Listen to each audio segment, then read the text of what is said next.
கிறிஸ்து இயேசுவுக்கும் மிகவும் பிரியமாய் நேசிக்கப்பட்டு வழிநடத்தப்பட்டு வருகிற அன்புக்குரிய சகோதர சகோதரிகள், உங்கள் அனைவருக்கும் என்னுடைய அன்பின் வாழ்த்துக்கள் மற்றும் மாலை வணக்கத்தை தெரிவித்துக் கொள்கிறேன்.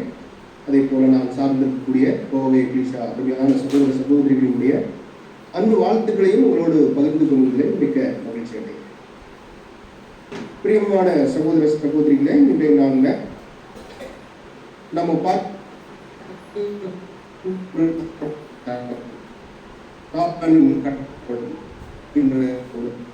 சற்று நேரம் நம்ம தேவனுடைய வார்த்தையின் மேல தியானம் செய்யலாம். பொதுவாகவே தேவனுடைய பிள்ளைகளாக இருக்கக்கூடிய நம்மத்தில இந்த சாத்தான் கட்டப்படுதல் என்கின்ற ஒரு வார்த்தை உச்சரித்த உடனேயே இதற்குரிய ஒரு ஆதார வசனம் நம்முடைய மனதில் வருவதற்கு வாய்ப்புகள் அங்கே இருக்கு. பிரியமான சகோதரர்களே, இந்த சாத்தான் கட்டப்படுதலை பற்றி நம்ம ஏன் பார்க்கணும், என்ன அவசியம் என்ன அப்படின்னு நம்ம பார்க்கும்போது, தேவனுடைய தெய்வீக திட்டத்துல தேவனுடைய ராஜ்யம் ஸ்தாபனம் செய்வதில் ஒரு மிக முக்கியமான ஒரு பாகம் அங்க துவக்கத்துல இருக்குது அப்படின்னா அது சாத்தான் கட்டப்படுவதில் இருக்கிறதை நம்ம கவனிக்கணும். குறிப்பாகவே தேவனுடைய ராஜ்யம் ஸ்தாபனம் ஆவது வெளிப்படுத்தின விசேஷம் 20வது அதிகாரத்திலிருந்து 22வது அதிகாரம் வரைக்கும் இருக்கக்கூடிய பகுதியில 7 பாகங்கள் உள்ளடக்கி இருப்பதை தேவனுடைய பிள்ளைகள் நம்ம உணர்ந்திருப்போம். அநேக முறை நம்ம தியானித்திருப்பதற்கும் வாய்ப்புகள் அங்கே இருக்கு. அதுல முதல் பாகமாக சாத்தான் கட்டப்படுவதும், 7வது பாகமாக நம்ம பார்க்கிறது ஜீவ தண்ணீர் உள்ள சுத்தமான நதி அங்கு புறப்பட்டு வருகிறதுலேயும் நம்ம பார்க்கிறோம். இப்படி 7 பாகங்கள் உள்ளடக்கி இருக்கக்கூடிய அவருடைய ராஜ்யம் ஸ்தாபனத்துல இன்னைக்கு நம்ம பார்க்கிறது அந்த முதல் பகுதி மாத்திரம்தான் இன்னைக்கு நம்ம பார்க்கிறோம். இந்த ஒரு பாடம் நம்ம மத்தியில அநேக நாட்களுக்கு முன்பாக இல்ல அநேக வருஷங்களுக்கு முன்பாக எடுக்கப்பட்டிருக்கு. ஆனால் சில காலங்கள் கடந்து வந்துட்டோம். அதே போல அநேக புதிய சகோதர சகோதரிகள் நம்முடைய ஐக்கியத்துல உள்ள வருவதற்கும் வாய்ப்புகள் இருக்கு. அதே சமயம் இன்னைக்கு நாம் முன்ன கற்றுக்கொண்ட அந்த உபதேசங்கள் மேல, அந்த சத்தியங்கள் மேல இன்னைக்கு உலகத்தில் போய்கொண்டிருக்கக்கூடிய போக்குகளை கவனிக்கும் போது நாம் அன்று விசுவாசித்த தேவனுடைய வார்த்தைகளை இன்னைக்கு நம்முடைய மனதிலேயே சில ஐயப்பாடுகள், சில கேள்விகள் எழும்புவதை கூட சகோதர சகோதரிகள் மத்தியில நம்ம கவனிக்கும். ஸோ அதனாலதான் தேவனுடைய ஜனங்களா இருக்கக்கூடிய நம்ம, அதாவது ஒரு கட்டுரை எடுத்து நம்ம படிக்கிறோம், ஒரு ஆய்வு செய்யறோம் அப்படின்னோம்னா அதை மீண்டும் ஆய்வு செய்வது நம்முடைய ஆவிக்குரிய சோர்வை அது நீக்கக்கூடியதாக இல்லை. ஒருவேளை நாம் அன்று முன்ன காலங்களில் நம்பி இருந்த அந்த நம்பிக்கையில் இருந்து ஒருவேளை நம்மளுக்கு அந்த விசுவாச குறைவுகள் ஏதேனும் ஏற்பட்டிருந்தாலும் கூட அதை நம்ம ஒரு ரீஸ்டடி பண்ணும் போது கண்டிப்பா அது நம்முடைய ஆவிக்குரிய வாழ்க்கைக்கு அது பிரயோஜனமாக இருக்கும் என்ற ஒரு ரீதியில தான் இன்னைக்கு நம்ம இந்த ஒரு பாடத்தை நம்ம தியானி.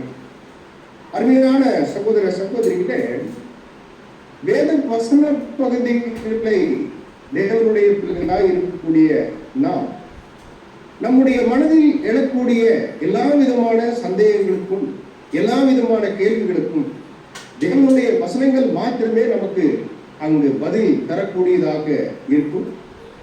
அப்ப தெய்வீக திட்டத்தில் இருக்கக்கூடிய இந்த சாத்தான் கட்டப்படுதலை கூடிய ஒரு விஷயங்களை கூட தேவ வசனங்களில் இருந்தே நாம் கவனிப்பது, அதை புரிந்து கொள்வது அது நலமாக இருக்கும். ஏன்னா இன்னைக்கு நம்ம வாழ்ந்து கொண்டிருக்கக்கூடிய காலம் தேவனுடைய தெய்வீக திட்டங்கள் அங்கே அதிகமான ஒரு வெளிப்படுத்தப்பட்டதான ஒரு காலங்கள்ல நம்ம வாழ்ந்துக்கிறோம். அப்படி வெளிப்படுத்தப்பட்டதான ஒரு காலப்பகுதிகளில் நம்ம வாழ்ந்து கொண்டிருக்கும் போது அந்த தெய்வீக திட்டம் பற்றியதான அறிவை நாம் எந்த அளவுக்கு கொண்டிருக்கிறோமோ, அந்த தெய்வீக அறிவை நாம் எவ்விதமாக பெற்றுக் கொண்டிருக்கிறோமோ அந்த அளவுக்கு என்ன நடக்கும் அப்படின்னா தேவனுடைய தெய்வீக திட்டங்களை அவருடைய கண்ணோக்கத்திலிருந்து பார்ப்பதற்கு வாய்ப்பு. ஸோ அதுதான் இன்னைக்கு வெளிப்படுத்தக்கூடிய அந்த சத்தியத்தினுடைய அறிவு, பெற்றுக்கொள்ளக்கூடிய சத்தியத்தினுடைய அறிவு என்பது ஒரு டிவைன் ஸ்டாண்ட் பாயிண்ட்ல இருந்து அவருடைய தெய்வீக திட்டங்களை கண்ணோக்கும் போது அதுல எந்த விதமான மாற்றங்களும் எந்த விதமான கேள்விகளும் அங்க இருப்பதற்கு வாய்ப்புகள். ஸோ நம்முடைய பாடத்துக்கு கடந்து செல்வதற்கு முன்பாக நம்முடைய மனதில் பொதுவாக எழக்கூடிய சில கேள்வியை முன் வச்சுட்டு நம்ம பாடத்துக்குள்ள நடப்போம். இதுல முதல் கேள்வி நம்ம பார்க்கலாம். என்ன ஒரு கேள்வி அப்படின்னா, இந்த மனுக்குளம், இந்த மனுக்குளம் அந்த மனுக்குளத்தை வஞ்சிக்கக்கூடிய வஞ்சனைக்காரன், இல்ல இந்த மனுக்குளத்தை அடிமைப்படுத்தி வைத்திருக்கக்கூடிய அந்த சாத்தான் ஏன் ஒரு குறிப்பிட்ட காலங்களுக்கு அதிகாரம் கொடுக்கப்பட்ட பிற்பாடு அவனுடைய அதிகாரம் அங்கே நீக்கப்படுகிறது? இது முதல் கேள்வி. ஸோ இரண்டாவது பகுதியை நம்ம பார்க்கும் பொழுது, அந்த எதிராளி ஏன், எப்போது, எப்படி, ஏன், எப்போது, எப்படி அவர் கட்டி வைப்பார்.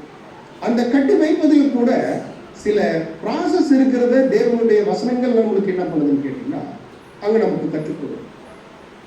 அந்த கட்டி வைத்தல் எப்படிங்கிறது என்ன பண்றாருன்னா, முதல்ல பிடிக்கணும், கட்டி வைக்கணும். அதை தொடர்ந்து அவர் அந்த பாதாளத்தில் அடைக்கணும். அதை தொடர்ந்து இறுதியாக முத்திரை போடும். ஸோ பாருங்க, அந்த ஒரு ப்ராசஸ் அங்க இருக்கு. கட்டி வைக்கணும், முதல் பிடிச்சு கட்டி வச்சு பாதாளத்தில் அடைத்து முத்திரை போடக்கூடிய விஷயம். இந்த 4 விஷயங்களும் என்ன ஆகுதுன்னு கேட்டீங்கன்னா, இது எல்லாமே வசனத்தில் இருக்கக்கூடிய பகுதிகள் தான், தன்மைகள் தான். அதனுடைய ரீதியில தான் நம்ம என்ன பண்றோம்னு கேட்டீங்கன்னா, இந்த வார்த்தைகளை நம்ம ஸ்பிரிட் பண்ணணும். அப்ப அருமையான சகோதர சகோதரிகளே, இப்படி தள்ளி அடைத்து முத்திரை போட்டு முடிந்த பிற்பாடும் தேவன் அவருடைய தெய்வீக திட்டத்தில் அவரை அழிப்பதற்கு முன்பாக சில காலங்கள் அவர் என்ன பண்றாருன்னு கேட்டீங்கன்னா, அந்த சிறையில் இருந்து விடுதலை செய்யக்கூடியவராகவும் இருந்தார். ஏன் இந்த மாதிரி ஒரு விடுதலை செய்யணும்? இல்லை, எப்போ அவருடைய கட்டப்படுதல் துவங்குதோ அந்த காலப்பகுதியிலேயே அவரை அழிச்சிருக்கலாமே. அதற்குரிய ஒரு காலப்பகுதியில் கட்டி வச்சு அதுக்கு பின்னாடி அவரை ரிலீஸ் பண்ணி அதுக்கப்புறம் அவருக்கு ஒரு அழிவை ஏற்படுத்தக்கூடிய விஷயத்தில் ஏன் அவருடைய தெய்வீக திட்டங்கள்ல வைத்திருக்கிறார் என்கின்ற கேள்விகள் நம்முடைய மனதில் எழுவதற்கு வாய்ப்புகள். ஆனால் அவருடைய ராஜ்யத்தினுடைய ஸ்தாபனம் என்று நம்ம பார்க்கும் போது எந்த நோக்கத்திற்கு என்று எதிராளி இல்ல சாத்தான் கட்டப்படுகிறார் என்று நம்ம பார்க்கும் போது, இந்த ஒட்டுமொத்த மனுக்குலமும் எதில் அடிமைப்பட்டு இருக்கிறார்களோ, எந்த விஷயத்தில் அடிமைப்பட்டு இருக்கிறார்களோ அதிலிருந்து அவர்களை என்ன பண்ணணும்னா விடுதலை செய்யணும். அப்படி விடுதலை செய்து தேவனுடைய ஆசீர்வாதங்களை அவருடைய ஃபேவரும் என்ன பண்ணணும்னா முழு மனுக்குலமும் பெற்றுக்கொள்ளும்.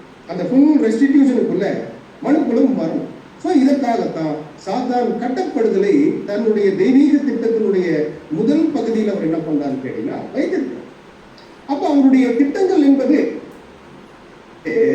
அவருடைய கண்ணோட்டத்தின்படி பார்த்து அது ஏற்புடையதாக ஒருவேளை அது நாம் நினைத்துக் கொண்டிருக்கக்கூடிய இல்லை நம்ம எண்ணிக்கொண்டிருக்கக்கூடிய முறைகளின்படி பார்க்கும் போது அது அநேக சந்தேகங்களும் அநேக கேள்விகளும் எழும்புவதற்கு வாய்ப்புகள் அங்கே இருக்கு. அருமையான சகோதர சகோதரிகள், பாருங்க, அப்போ மெசியாவினுடைய ராஜ்யம் அங்கே ஸ்தாபனம் ஆகணும் அப்படின்னா சொல்றாரு, மெசியாவினுடைய ராஜ்யம் ஸ்தாபனம் ஆவது என்பது எதிராளியானவனை கட்டி அவன் மீண்டும் மனுக்குலத்திற்குள் பிரவேசியாதே என்ற கட்டளை இருவரோடு மாத்திரமல்லாமல், பாருங்க, அந்த ஒரு அந்த மனுக்குலத்திற்குள்ள பிரவேசியாதே என்ற ஒரு கட்டளை இருவரோடு மாத்திரமல்லாமல் அந்த விழுந்து போன மனுக்குலத்தை அவர் என்ன பண்ணணும்னா ஆதாமுக்கு கொடுக்கப்பட்ட அந்த தெய்வீக நியமங்களுக்கு ஒத்த நிலையில் திரும்ப கொண்டு வரக்கூடிய படிப்படியாக உயர்த்துவதற்கு ஏதுவாக ராஜ்யத்தினுடைய வல்லமையானது அது செயல்படும் என்பதை நம்ம கவனிக்கிறோம். அருமையான சகோதர சகோதரிகளே, அப்ப எந்த நோக்கத்திற்கென்று எதிராளியானவன் கட்டுவிக்கப்படுகிறார் அப்படின்னா full restitution to the divine favor and blessings. இதன் இந்த ஒரு நோக்கம் தேவனுடைய தெய்வீக திட்டத்தில் அங்க மறைந்திருக்கிறதை நம்ம பார்க்கிறோம். ஆனால் அருமையான சகோதர சகோதரிகளே, இன்னைக்கு நம்ம வாழ்ந்து கொண்டிருக்கக்கூடிய இந்த காலப்பகுதியில் இந்த தீமையான அரசாங்கங்கள் அங்க தேவனால் என்ன பண்ணப்பட்டிருக்குன்னா அனுமதிக்கப்பட்டிருக்குது. இந்த அனுமதி கூட எதற்காக அப்படின்னா, அழகான ஒரு வார்த்தை நம்முடைய மூத்த சகோதரனுடைய கொட்டேஷன் நம்ம பார்க்கலாம். முதல் வால்யூம்ல பேஜ் நம்பர் 317ல அருமையா என்ன பண்றாருன்னு கேட்டீங்கன்னா நமக்கு மேற்கோள் காமிக்கலாம். பேஜ் நம்பர் 317 தமிழ்ல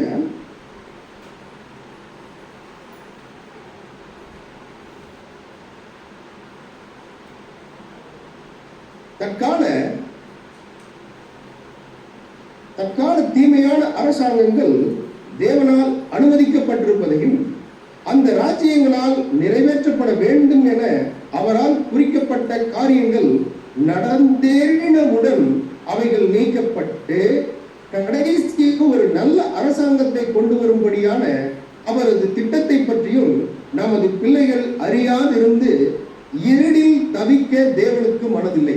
பாருங்க, அப்ப இருளில் தவிக்க தேவனுக்கு அங்க மனதில்லை. அவங்க கண்டிப்பா தேவனுடைய திட்டம் பற்றியும் அதனுடைய விஷயங்கள் பற்றியும் தெளிவாக அவர்கள் என்ன பண்ணணும்னா புரிந்து கொள்ளணும். தேவன் தம்முடைய தீர்க்கதரிசிகள் மூலமாக நம்மளுக்கு அநேக வார்த்தைகளை அங்க சொல்லி கொடுத்திருக்கிறார். அப்போ இவ்வுலகத்தினுடைய ராஜ்யங்கள் அகற்றப்படும் என்று அங்க நமக்கு தீர்க்கதரிசிகள் மூலமாக நமக்கு சொல்லப்பட்டிருக்கு. ஆனா இப்படி சொல்லப்பட்ட வார்த்தைகள் தேவனுடைய ஜனங்களுக்கு என்ன பண்ணுதுன்னு கேட்டோமா, ஒரு உற்சாகத்தை தரக்கூடியதாக இருக்கிறதை நம்ம கவனிக்கிறோம். அருமையான சகோதர சகோதரிகள், அப்ப நம்ம பார்க்கும்போது இந்த ஒரு தற்காலத்துல இயங்கிக் கொண்டிருக்கக்கூடிய இந்த ஒரு ஆளுகை அப்படின்னு நம்ம பார்க்கும்போது நம்ம ஒரு விஷயத்தை தெளிவா தேவனுடைய ஜனங்கள் புரிந்து கொள்ளணும்.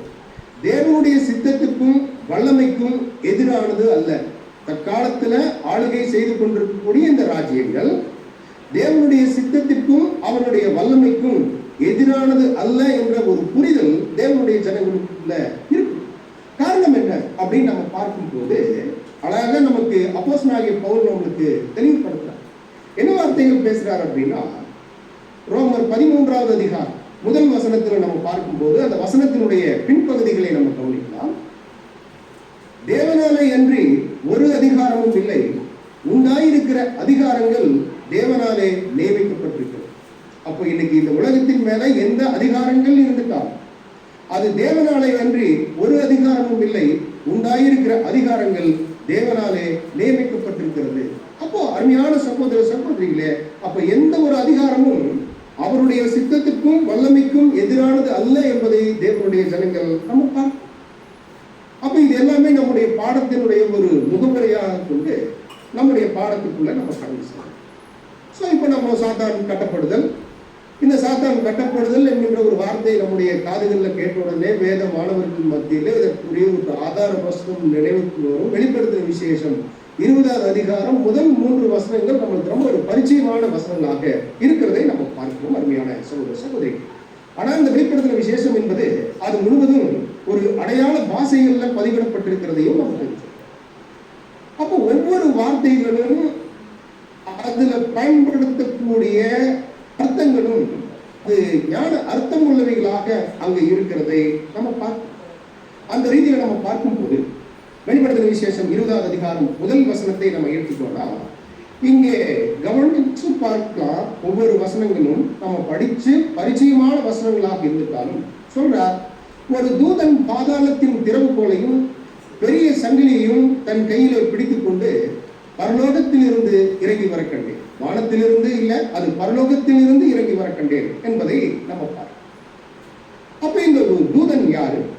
அதே சமயம் அவர் கரங்கள்ல என்ன இருக்குன்னா பாதாளத்தினுடைய திறவுகோல் அங்க இருக்கு.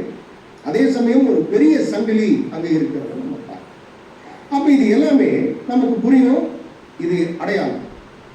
அங்க பரலோகத்திலிருந்து இறங்கி வரக்கூடிய தூதன் யாரு அப்படின்னு நம்ம பார்க்கும்போது அது வேற யாரும் இல்லை, அது நம்முடைய கர்த்தர் இயேசு தன்னுடைய 2வது வருகையில் அவர் என்ன பண்றாருன்னா அங்க இறங்கி வர. அதே சமயம் அவருடைய கரங்கள் இருக்கக்கூடிய பகுதிகளை நம்ம கவனிச்சு பார்த்தோம்னா பாதாளத்தினுடைய திறவுகோல் அவருடைய கரங்கள் இருக்குது, பெரிய சங்கிலி அவருடைய கரங்கள்ல அங்க இருக்கிறத நம்ம பார்க்கிறோம். அப்போ இந்த தூதன் கர்த்தர் இயேசு அவருடைய கரங்களில் இருக்கக்கூடிய அந்த பாதாளத்தினுடைய திறவுகோல் என்று நாம் பார்க்கும்போது அதாவது ஒரு விடுவிப்பதற்கும் அடைப்பதற்குமான ஒரு அதிகாரம் அவர் கையில் இருக்கிறது. இதை இன்னொரு ரீதியில் நம்ம பார்த்துட்டோம்னா அந்த கீ ஆஃப் நாலேஜ் அப்படின்னா அப்போஸ்தலன் பவுல் எழுதும்போது கீ ஆஃப் நாலேஜ், ஏன்னா இந்த ஒரு அறிவாகிய திறவுகோல் அது கூட இங்க நம்ம கவனிக்கலாம். அப்போ கர்த்தர் இயேசுனுடைய 2ஆம் வருகையினுடைய காலங்களில் இந்த அறிவு எவ்விதமாக சத்தியத்தின் மூலமாக வெளிப்படுகிறது. ஸோ நம்ம பார்ப்போம். நெக்ஸ்ட் நம்ம கவனிச்சு பார்ப்போம்னா அந்த அவருடைய கரங்கள் இருக்கக்கூடிய பெரிய சங்கிலி. ஸோ சங்கிலியை பற்றி நம்ம பின்னாடி கொஞ்சம் நேரம் கழிச்சு நம்ம பார்ப்போம். இப்போ 2வது வசனம் நம்ம பார்க்கும் போது, அப்படி பரலோகத்தில் இருந்து இறங்கின அந்த தூதன் என்ன பண்றார் அப்படின்னா, பிசாஸ் என்றும் சாத்தான் என்றும் சொல்லப்பட்ட பழைய பாம்பாகிய வலுசர்ப்பத்தை அவன் பிடித்து அதை 1000 வருஷம் அளவும் கட்டி வைத்து, அந்த 1000 வருஷம் நிறைவேறும் வரைக்கும் அது ஜனங்களை மோசம் போக்காத படிக்கு அதை பாதாளத்திலே தள்ளி அடைத்து அதன் மேல் அந்த முத்திரை போடுகிறார். ஸோ இந்த ஒரு வேலை அவர் மூலமாக நடக்கிறத நம்ம பார்க்கிறோம் அருமையான சகோதர சகோதரி. அப்போ நோக்கம் நம்ம புரிஞ்சுக்கலாம். எதிராளி கட்டப்படக்கூடிய நோக்கம் என்பது ஜனங்களை மோசம் போக்கக்கூடாது. என கிட்டத்தட்ட ஒரு 6000 வருஷ காலங்களாக ஜனங்களினுடைய மனதை கொள்ளையடித்து அவனுடைய விருப்பத்தை ஜனங்களை கொண்டு என்ன பண்றாருன்னு கேட்டீங்கன்னா நிறைவேற்றி இதுவரைக்கும் அங்க இருந்துட்டு வந்துட்டு இருக்கிறார். ஸோ இந்த மோசம் போக்குதல் நடக்கக்கூடாது, அதை தடுக்கணும் என்பதே அவருடைய கட்டப்படுதலினுடைய மிக முக்கியமான ஒரு நோக்கமாக பார்க்கிறோம் அருமையான சகோதர சகோதரிகள். அப்ப இந்த ஒரு பைண்டிங் ப்ராசஸ் அது எப்பொழுது துவங்குது அப்படின்னா, அது 1874 நம்முடைய கர்த்தர் இயேசுவினுடைய 2ஆம் வருகையினுடைய காலம் துவக்கி இந்த ஒரு ப்ராசஸ் என்ன ஆகுதுன்னா அங்க தோன்றும். அப்போ அந்த ஒரு தருணத்திலிருந்து மாத்திரம்தான் அவருடைய கட்டப்படுதல் துவங்குதே தவிர, அதுக்கு முன்னாடி காலங்களில் அவருக்கு இருந்த லிபர்ட்டி நம்ம பார்த்து எந்த அளவுக்கு சுதந்திரமாக செயல்படக்கூடிய நிலைமையில அங்க எதிராளி இருக்கிறார் என்பதை நம்ம பார்க்கணும். ஸோ அவரை பத்தி நம்ம பார்க்கும் போது பாருங்க, அவரை பத்தி பிசாஸ் என்றும் சாத்தான் என்றும் பழைய பாம்பு, ஸோ இப்படி அவருக்கு வெவ்வேறு பெயர்கள் என்ன பண்ணிட்டு இருக்குன்னு கேட்டீங்கன்னா அங்க வேதத்துல பதிவாகி இருக்கிறத நம்ம பார்க்கணும். இதை ஒட்டுமொத்தமாக பிரதான எதிராளி அப்படின்னு நம்ம சொல்லுவோம், இல்ல சாத்தான் அப்படின்ற ஒரு வார்த்தை நம்ம சொல்லுவதற்கு வாய்ப்புகள் அங்க இருக்கிறத நம்ம பார்க்கணும். அப்ப இங்க பயன்படுத்தப்படக்கூடிய அந்த ஒவ்வொரு வார்த்தைகளினுடைய அர்த்தம் நம்ம கவனிச்சு பார்க்கும் போது, வலுசர்ப்பம் என்ன குறிக்குது அப்படின்னு நம்ம பார்த்துட்டோம்னா அது வல்லமை. வலுசர்ப்பம் குறிக்குது, அது ஒரு சிவில் பவர். 2வது இந்த பழைய பாம்பு என்பது என்ன குறிக்குது அப்படின்னு நம்ம பார்த்தோம்னா பொய்களுக்கும் வஞ்சனைகளுக்கும் தொடர்புடைய தீமை, பொய்களுக்கும் வஞ்சனைகளுக்கும் தொடர்புடைய தீமை என்பதை நம்ம பார்க்கணும். அடுத்த விஷயங்கள் நம்ம பார்க்கும் போது பிசாசு. ஸோ இந்த ஒரு பிசாசு என்ற ஒரு வார்த்தை அங்க இருக்கு தமிழ்ல. ஆனா இதே விஷயங்கள் நம்ம டைப்லாட்ல நம்ம பார்க்கும் போது அக்யூஸ் அப்படின்னா குற்றம் சாட்டும். யாரு மேல குற்றம் சாட்டும்? ஏன்னா இவருக்கு அந்த குற்றம் சாட்டக்கூடிய ஆவி அங்க இருக்கிறத நம்ம பார்க்கிறோம். குற்றம் சாட்டுகிறார். யார் அங்க குற்றம் சாட்டுறார், யார் மேல குற்றம் சாட்டுறார் அப்படின்னு நம்ம பார்க்கும் போது, அதாவது நிலைப்பாட்டில் இருந்து தேவனுடைய ஜனங்களை சோர்வுடைய செய்வதற்காக சாத்தான் அவர்களை பல்வேறு வகையில் தேவனுடைய பிள்ளைகளை என்ன பண்ணார்னா குற்றம் சாட்டுகிறார். இதுதான் அக்யூசர் அப்படின்ற வார்த்தையுடைய ஒரு விளக்கமாக நம்ம பார்க்கணும். இந்த குற்றச்சாட்டு தேவனுடைய பிள்ளைகள் கிட்ட இருந்து மாத்திரமல்ல, இந்த குற்றச்சாட்டு எங்க துவங்கி இருக்கு அப்படின்னா அது தேவன் மேலேயே குற்றம் சாட்டுவதிலேயே துவங்கி இருக்கு. ஏன்னா இந்த குற்றம் தேவனுடைய பிள்ளைகள் மேல மாத்திரம் குற்றம் சாட்டுவதில்லை, இவர் தேவன் மேலேயே குற்றம் சாட்டுகிறவர் என்பது ஆதியாகமத்தில் நம்ம பார்க்க. நீங்கள் சாகவே சாவதில்லை, கண்கள் திறக்கப்படும், தேவர்களைப் போல இருப்பீர்கள் என்று தேவன் அறிவார் என்று என்ன பண்ணுச்சுன்னா அந்த குற்றச்சாட்டு அங்க வைத்ததை நம்ம பார்க்கணும். அதனாலதான் அந்த பிசாசு அந்த டைக்லாட்ல நம்ம பார்க்கும் போது அக்யூசர் என்ற ஒரு வார்த்தை அங்க பயன்படுத்துறதை நம்ம பார்க்கணும். நெக்ஸ்ட் நம்ம பார்க்கும்போது சாத்தான் அப்படின்ற ஒரு வார்த்தை இந்த ஒரு டைக்லாட் நம்ம கவனிச்சுக்கும் போது அங்க அட்வர்சரி, எதிராளி என்ற ஒரு வார்த்தை அங்கே. ஸோ இதுவும் ஆதியாகம புஸ்தகத்திலே நம்ம பார்க்கணும். உனக்கும் ஸ்திரீக்கும் உன் வித்துக்கும் அவன் வித்துக்கும் பகை உண்டாக்குவேன். அந்த ஒரு எனிமிட்டி அங்க என்ன ஆகுதுன்னு கேட்டீங்கன்னா அந்த துவங்குறத நம்ம பார்க்கிற அருமையான சகோதர சகோதரி. அப்ப வெளிப்படுத்தின விசேஷம் 20வது அதிகாரம் அந்த 2 வசனங்கள்ல நம்ம கவனிச்சு பார்க்கும் போது அவர் அந்த பாதாளத்தில் தள்ளி அடைத்து என்கின்ற ஒரு வார்த்தை நமக்கு தெரியும். அந்த கிரீக் செக்ஷன் நம்ம பார்க்கும் போது அங்க அதனுடைய நம்பர் நம்ம பார்க்கும்போது நம்பர் 12, கிரீக் செக்ஷன்ல நம்பர் 12. அதில் நம்ம பார்க்கும் போது அந்த பாதாளம் என்பது பாட்டம்லெஸ் பிட், வல்லமை இல்லாத ஒரு நிலைமை, கட்டப்பட்ட ஒரு நிலைமையை அது குறிக்கக்கூடியதாக இருக்கிறத நம்ம பார்க்கணும். ஒரு செயல்பட முடியாத ஒரு நிலைமை. ஸோ இதுதான் அந்த பாட்டம்லெஸ் பிட் என்கின்ற ஒரு வார்த்தையினுடைய அர்த்தமாக இருக்கிறத நம்ம பார்க்கணும். ஸோ பாருங்க, அப்ப இந்த ஒரு வல்லமை இல்லாத நிலைமையில சாத்தானை அவர் 1000 வருஷம் அளவும் என்ன பண்றாருன்னு கேட்டீங்கன்னா கட்டி வைக்கிறார். அப்ப இதெல்லாம் நமக்கு நேரடியான வார்த்தைகளாக நம்ம பார்க்கிறோம். அவர் 1000 வருஷம் அளவும் கட்டி வைக்கிறார் அப்படின்னா அந்த 1000 வருஷம் கட்டி வைப்பது என்பது எதை குறிக்கும், எதை குறிக்காது என்று அழகாக நம்ம என்ன பண்ணணும்னா தேவாவியில டிஃபைன் பண்ணணும்.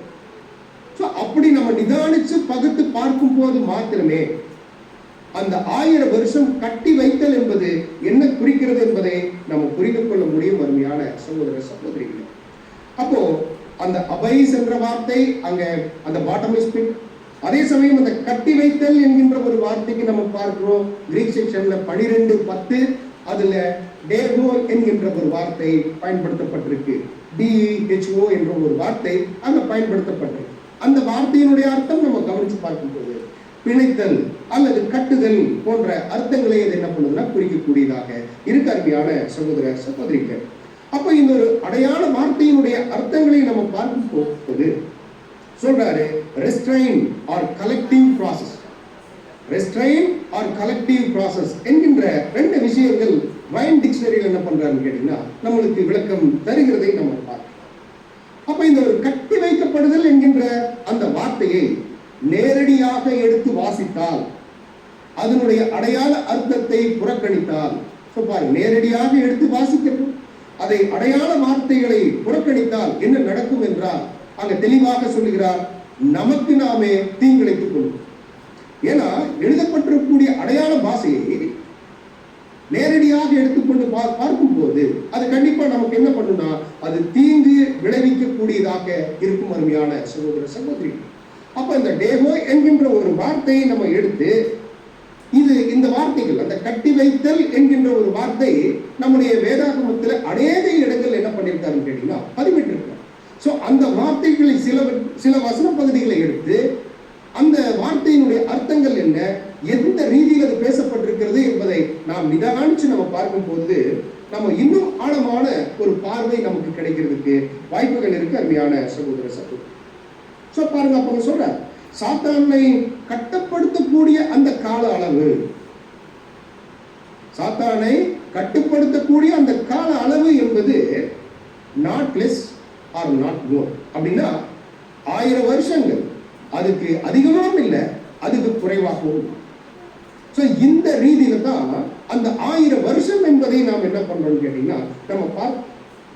அப்போ இந்த ஒரு சாத்தானை பாதாளத்தில் தள்ளி அடைத்து அதன் மேல என்ன பண்ணப்படுதுன்னு கேட்டீங்கன்னா முத்திரை போடுறதையும் நம்ம கவனிக்கிறோம். அருமையான சகோதர சகோதரி, ஆனா இந்த ஒரு பகுதிகள் நம்மளுக்கு பரிச்சயம்.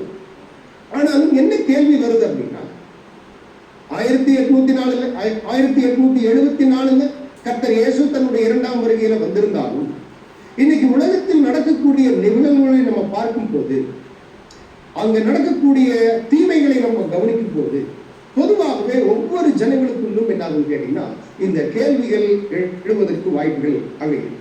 ஆனா நம்ம புரிந்து கொள்ளணும், அவர் கரங்கள்ல என்ன இருக்கு, ஒரு சாவி இருக்குது, அத்தாரிட்டி இருக்குது.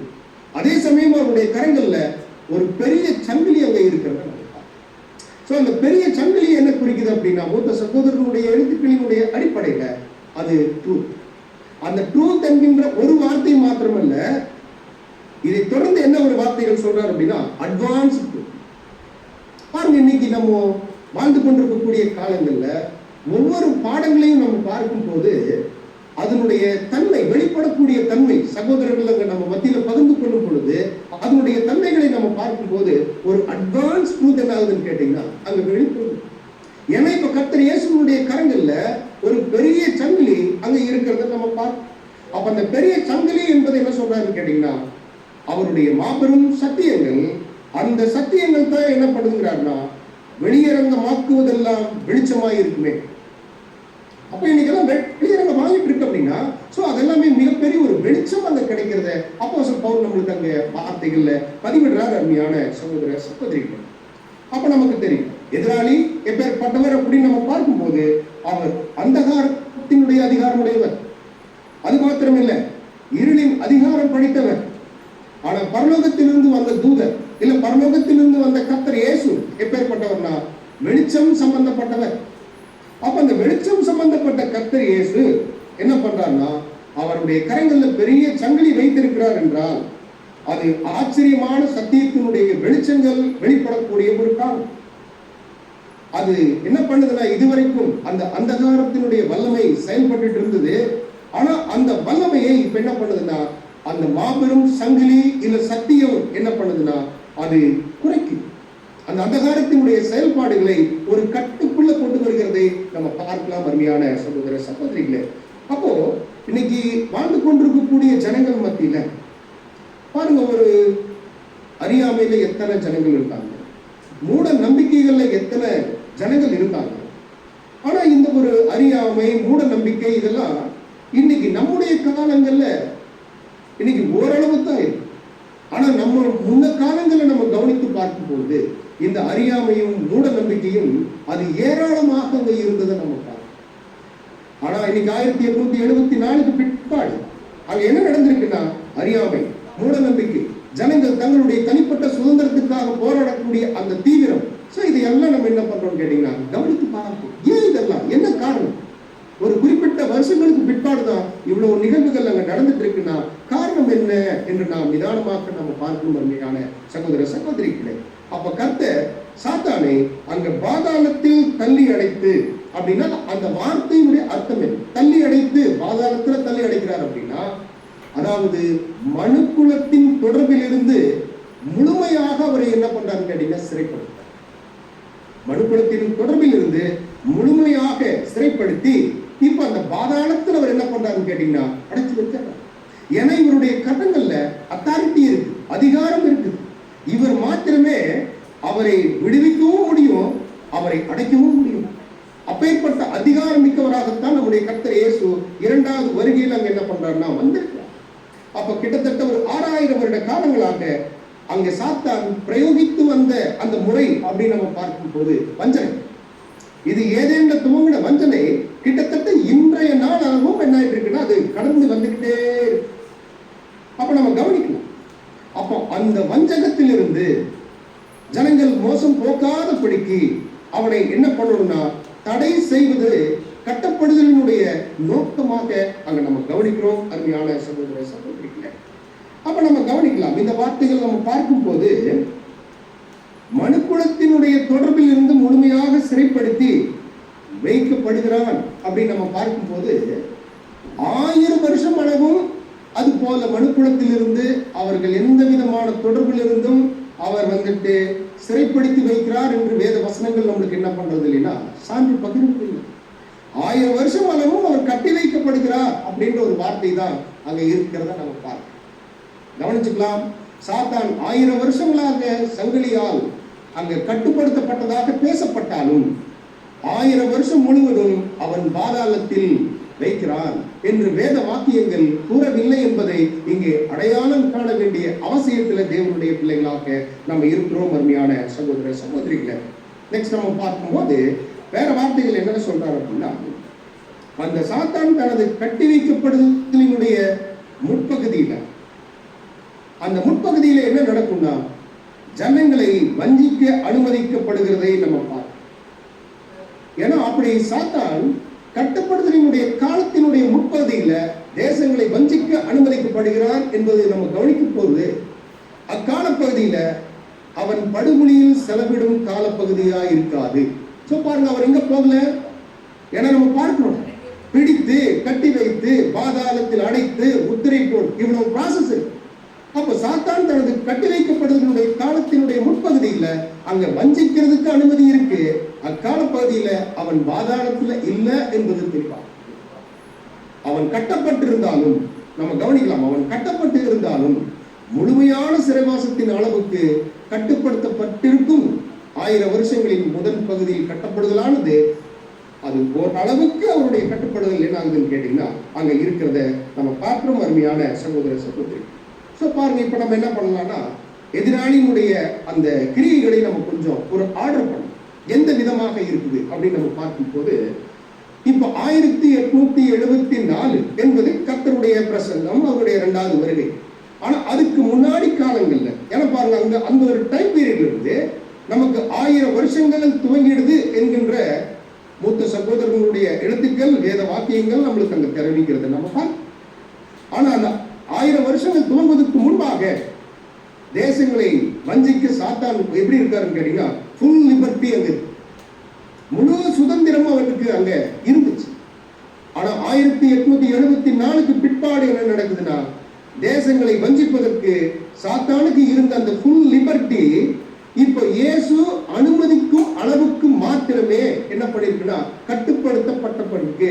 அது மாத்திரம் இல்ல, அதனை பயன்படுத்தி என்ன பண்றாருன்னா, இயேசு அனுமதிக்கும் அளவுக்கு மாத்திரமே அவனுடைய வஞ்சனைகள் அனுமதிக்கப்பட்டிருக்கு. அந்த ஃபுல் ஃப்ரீடம், அந்த ஃபுல் பிளட்ஜ்ல அவன் என்ன பண்ண முடியாதுன்னா செயலாற்ற முடியாத ஒரு சூழல் அங்க இருக்கிறத நம்ம பார்க்கிறோம். அப்போ 1000 வருஷங்கள் முடிவு வரைக்கும் தேசங்கள் அவனால் வஞ்சிக்கப்பட்டு விடக்கூடாது என்பதற்காக முழுமையான கட்டுப்பாடு மற்றும் சிறைவாசம் கண்டிப்பாக அவருக்கு அங்க இருக்கிறத நம்ம பார்க்கிறோம். அருமையான சகோதர சகோதரிகளே, அதுக்கு பின்னாடி ஒரு காலங்கள் என்ன நடக்கும் அப்படின்னா பாருங்க, அந்த மூடி முத்திரையிடப்பட்டு அந்த காலங்களுக்கு பிற்பாடு ரெவலேஷன் 23 நம்ம பார்க்கிறோம், சில காலங்கள் அவன் விடுதலை அடையும். இது என்ன என்ன காரணத்துக்காக அந்த 20வது அதிகாரம் 3வது வசனத்தில் நம்ம பார்க்கும் போது கொஞ்ச காலமும் விடுதலையாக லிட்டில் சி ஷார்ட் டைம் அப்படின்ற ஒரு வார்த்தைகள் அங்க இருக்கிறது நம்ம பார்க்கிறோம். இது கூட எதுக்காக அப்படின்னா பாருங்க, தேவன் ஒருத்தரை பயன்படுத்துறார் அப்படின்னா அவருடைய தெய்வீக திட்டத்தில் இருக்கக்கூடிய அருமையான விஷயங்களை இவரை கொண்டு என்ன பண்றாருன்னா நிறைவேற்றுகிறார். சொல்றார், இவருடைய அந்த கட்டவிழ்க்கப்படுதலானது, அந்த ரெவலேஷன் 23 கட்டவிழ்க்கப்படுதலானது நீதிக்கு உதவிடும்படியாக கிரியை செய்ய அவன் படுகொலியில் இருந்து சிறைவாசத்தில் இருந்து விடுவிக்கப்படுகிறான்.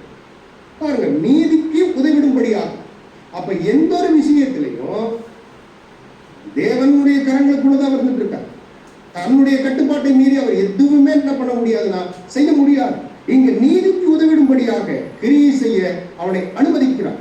ஏன்னா இந்த ஒரு டைம் பீரியட் எப்படி இருக்கும்னா அவருக்கு இறுதியான அழிவு.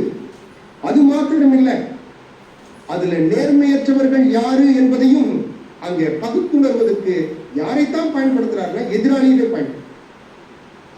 பாருங்க, தேவனுடைய அந்த அனந்த ஞானம், அவருடைய தெய்வீக திட்டம், அதை யாரை கொண்டு எப்ப நிறைவேற்றணும் அவர் பிளான் பண்ணிருக்காரோ அவர் திட்டமாக என்ன பண்றாருன்னு கேட்டீங்கன்னா அங்கே செயல்படுத்த. ஆனா இந்த காலங்களுக்கு பிற்பாடு அவருக்கு என்ன இருக்குன்னா ஒரு கம்ப்ளீட் டெஸ்ட்ரக்ஷன் இருக்கு, ஒரு முற்றிலுமான ஒரு அழிவு அங்க எதிராளிக்கு அங்க இருக்கிறத நம்ம பார்க்கிறோம். அருமையான சகோதர சகோதரிகளே, அப்ப நம்ம புரிந்து கொள்ளலாம் இந்த ஒரு சாத்தானினுடைய கட்டுப்படுத்தலுடைய அந்த சீக்வன்ஸ் எப்படி கொடுத்திருக்காரு, அதனுடைய வரிசைப்படுத்தல் எப்படி கொடுத்திருக்காருன்னா தேவனுடைய தெய்வீக திட்டங்கள்ல ஒரு காலப்பகுதிகளில் சாத்தான் தேசங்களை வஞ்சிப்பதற்கான முழு சுதந்திரம் பெற்றவனாக இருந்துட்டார். ஆனால் 1000 வருஷங்களாக சாத்தானினுடைய கட்டுப்படுதல் அல்லது அதாவது இந்த ரெஸ்ட்ரிக்ஷன் அல்லது அந்த கலெக்டிவ் ப்ராசஸ், ஒட்டுமொத்த கட்டுப்பாடு அது அங்க இருக்கிறது நமக்கு கவனிக்கும். 3வது விஷயங்கள் நம்ம பார்க்கும்போது தேசங்களை வஞ்சிப்பதற்கான சாத்தானினுடைய தற்கால விடுதலை, கொஞ்ச காலம் அந்த விடுதலை அங்கே இருக்கு. அதே சமயம் சாத்தானினுடைய வஞ்சகத்தை தடுக்க அவன் பாதாளத்தையும் என்ன பண்ணப்படுறாருன்னா அடக்கி வைக்கப்படுறார். அவருக்கு மரணம் கூட இருக்குது. அந்த லிட்டில் சீசனுடைய காலங்கள் நம்மளுக்கு இல்லை, பட் இருந்தாலும் ஒரு லிட்டில் சீசனுடைய பீரியட் அங்க இருக்கிறத நம்ம கவனிக்கிறோம். அருமையான சகோதர சகோதரிகளே, அப்ப இதெல்லாமே எப்படி சொல்றாரு, எப்படி அங்க கர்த்தர் மற்றும் எதிராளி இந்த 2 பேர்த்தினுடைய அந்த ஒரு அதிகார போராட்டத்தினுடைய ஒரு கேப்சூல் தான் இந்த 7 ஸ்டேஜ். அதிகார போராட்டத்தினுடைய ஒரு கேப்சூல் இந்த ஒரு 7 ஸ்டேஜ் அப்படின்னு நாங்கள் பதிவிடுறத நம்ம பார்க்கிறோம். அருமையான சகோதர சகோதரிகளே, அப்போ கர்த்தர் இயேசு அங்க வருகிறார். 2வது வருகையில அவர் வந்திருந்து என்ன பண்றாருன்னா அந்த சாத்தானினுடைய வல்லமையானது அங்க கட்டுப்படுத்தப்படுகிறது. அப்போ சாத்தானுடைய வல்லமை கட்டுப்படுத்தப்படுகிறது என்றால் சாத்தானுடைய வல்லமைகள் என்ன என்பதை நம்ம பார்க்கணும். ஏன்னா சாத்தானுடைய வல்லமை என்ன அப்படின்னு நம்ம பார்க்கும்போது அந்த வல்லமைகள் எவ்விதமாக இன்னைக்கு கட்டுக்குள்ள மட்டுப்படுத்தப்பட்டு வருகிறது என்பதை நம்ம புரிந்து கொள்ளணும். சொல்ற அந்த சாத்தானுடைய அந்த வல்லமை என்று நம்ம பார்க்கும்போது கர்த்தர் இயேசுவே பேசினார், அப்போஸ்தலர்கள் பேசினாங்க, உலகம் முழுவதையும் பொல்லாங்கனுக்குள் என்ன பண்றாரு கிடைக்கிறது, உலகம் முழுவதும் பொல்லாங்கனுக்குள் கிடைக்கிறது. அந்த உலகத்தை ஆளுகை செய்யக்கூடியவராக அங்கு இருக்கிறார். அது மாத்திரம் இல்லை, பொல்லாத ஆவிகளினுடைய ஜீவிகளை தன்னுடைய கட்டுப்பாட்டில் அடக்கி வைத்திருக்கிறார். அதே சமயம் தேவன் பற்றியும் தேவனுடைய அன்பை பற்றியும் புரிந்து கொள்ள முடியாதபடிக்கு மனுக்குலத்தை அங்கே குருடாட்டம் பண்ணி வச்சிருக்கிறார். அவருடைய மனக்கண்களை குருடு பண்ணி வச்சிருக்கிறார். சோ இதெல்லாமே பாருங்க, இதெல்லாம் தேவன் பற்றியும் தேவனுடைய அன்பை பற்றியும் அவருடைய திட்டங்கள் பற்றியும் புரிய முடியாத அளவுக்கு இன்னைக்கு ஜனங்களுடைய மனக்கண்களை குருடாக்கி வச்சிருக்கிறார். அப்படின்னா இதெல்லாம் அவருடைய வல்லமை. சோ அருமையான சகோதர சகோதரிகளே, இப்ப நம்ம கவனிச்சு பார்க்கலாம், அந்த தேவனுடைய மாபெரும் அன்பினுடைய விஷயங்களை கூட ஜனங்கள் புரிந்து கொள்ள முடியாத அளவுக்கு ஜனங்களுடைய மனக்கண்களை குருடு செய்து வச்சிருக்கிறார். காரணம் நமக்கு தெரியும், அது எதிராளியினுடைய வல்லமை. ஏன்னா எதிராளி பற்றி நம்ம பார்க்கும் போது அருமையான ஒரு வசன பகுதி அப்போஸ்தலனாகிய பவுல் அங்க நமக்கு போட்டு பார்க்கின்றார்.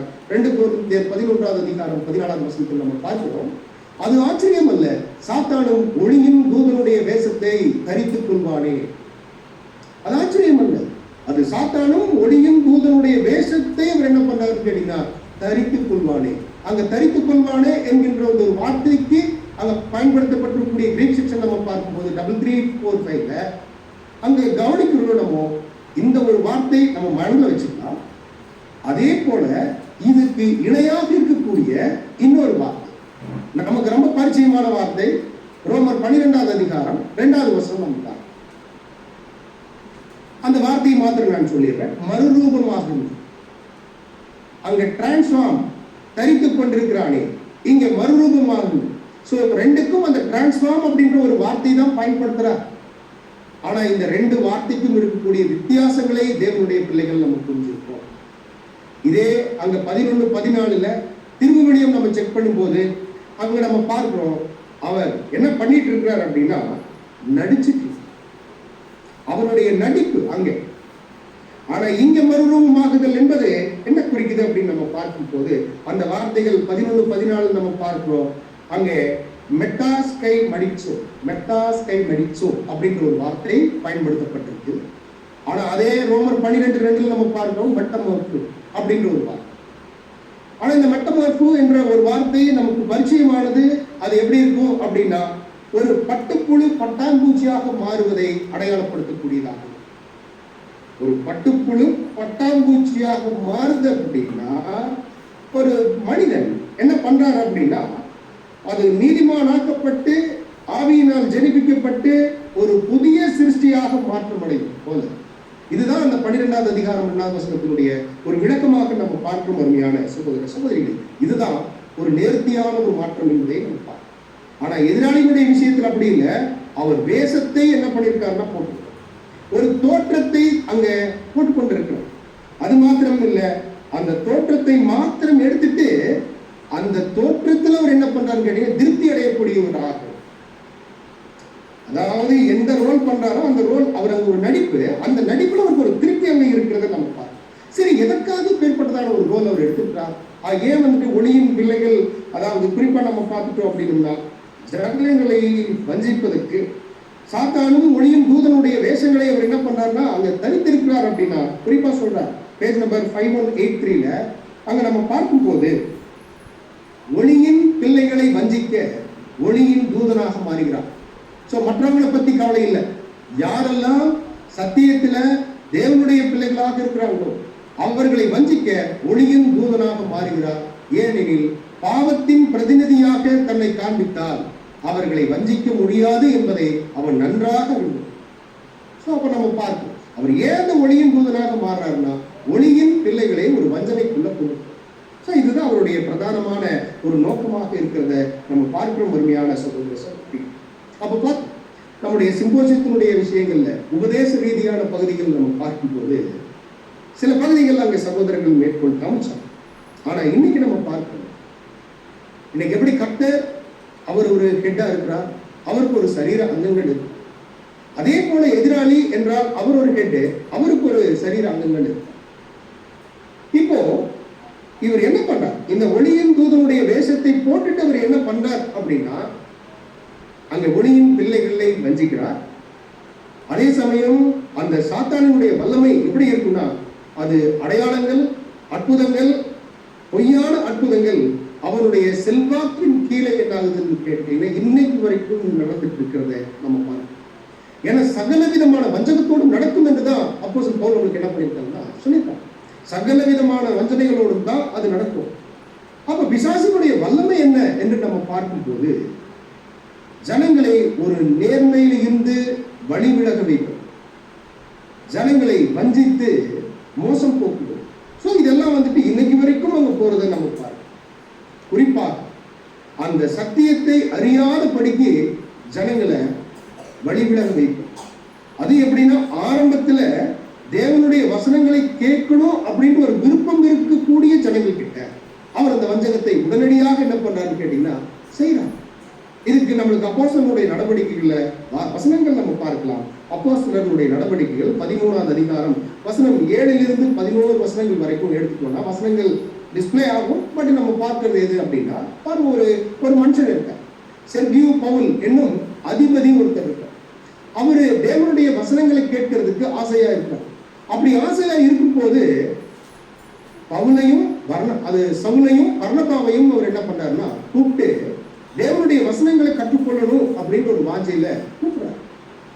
ஆனா இப்போ அதுக்கு பக்கத்திலேயே யார் இருக்கார் அப்படின்னு கேட்டீங்கன்னா அந்த எலிமா அப்படின்ற ஒரு பேர் உள்ள ஒருத்தர்.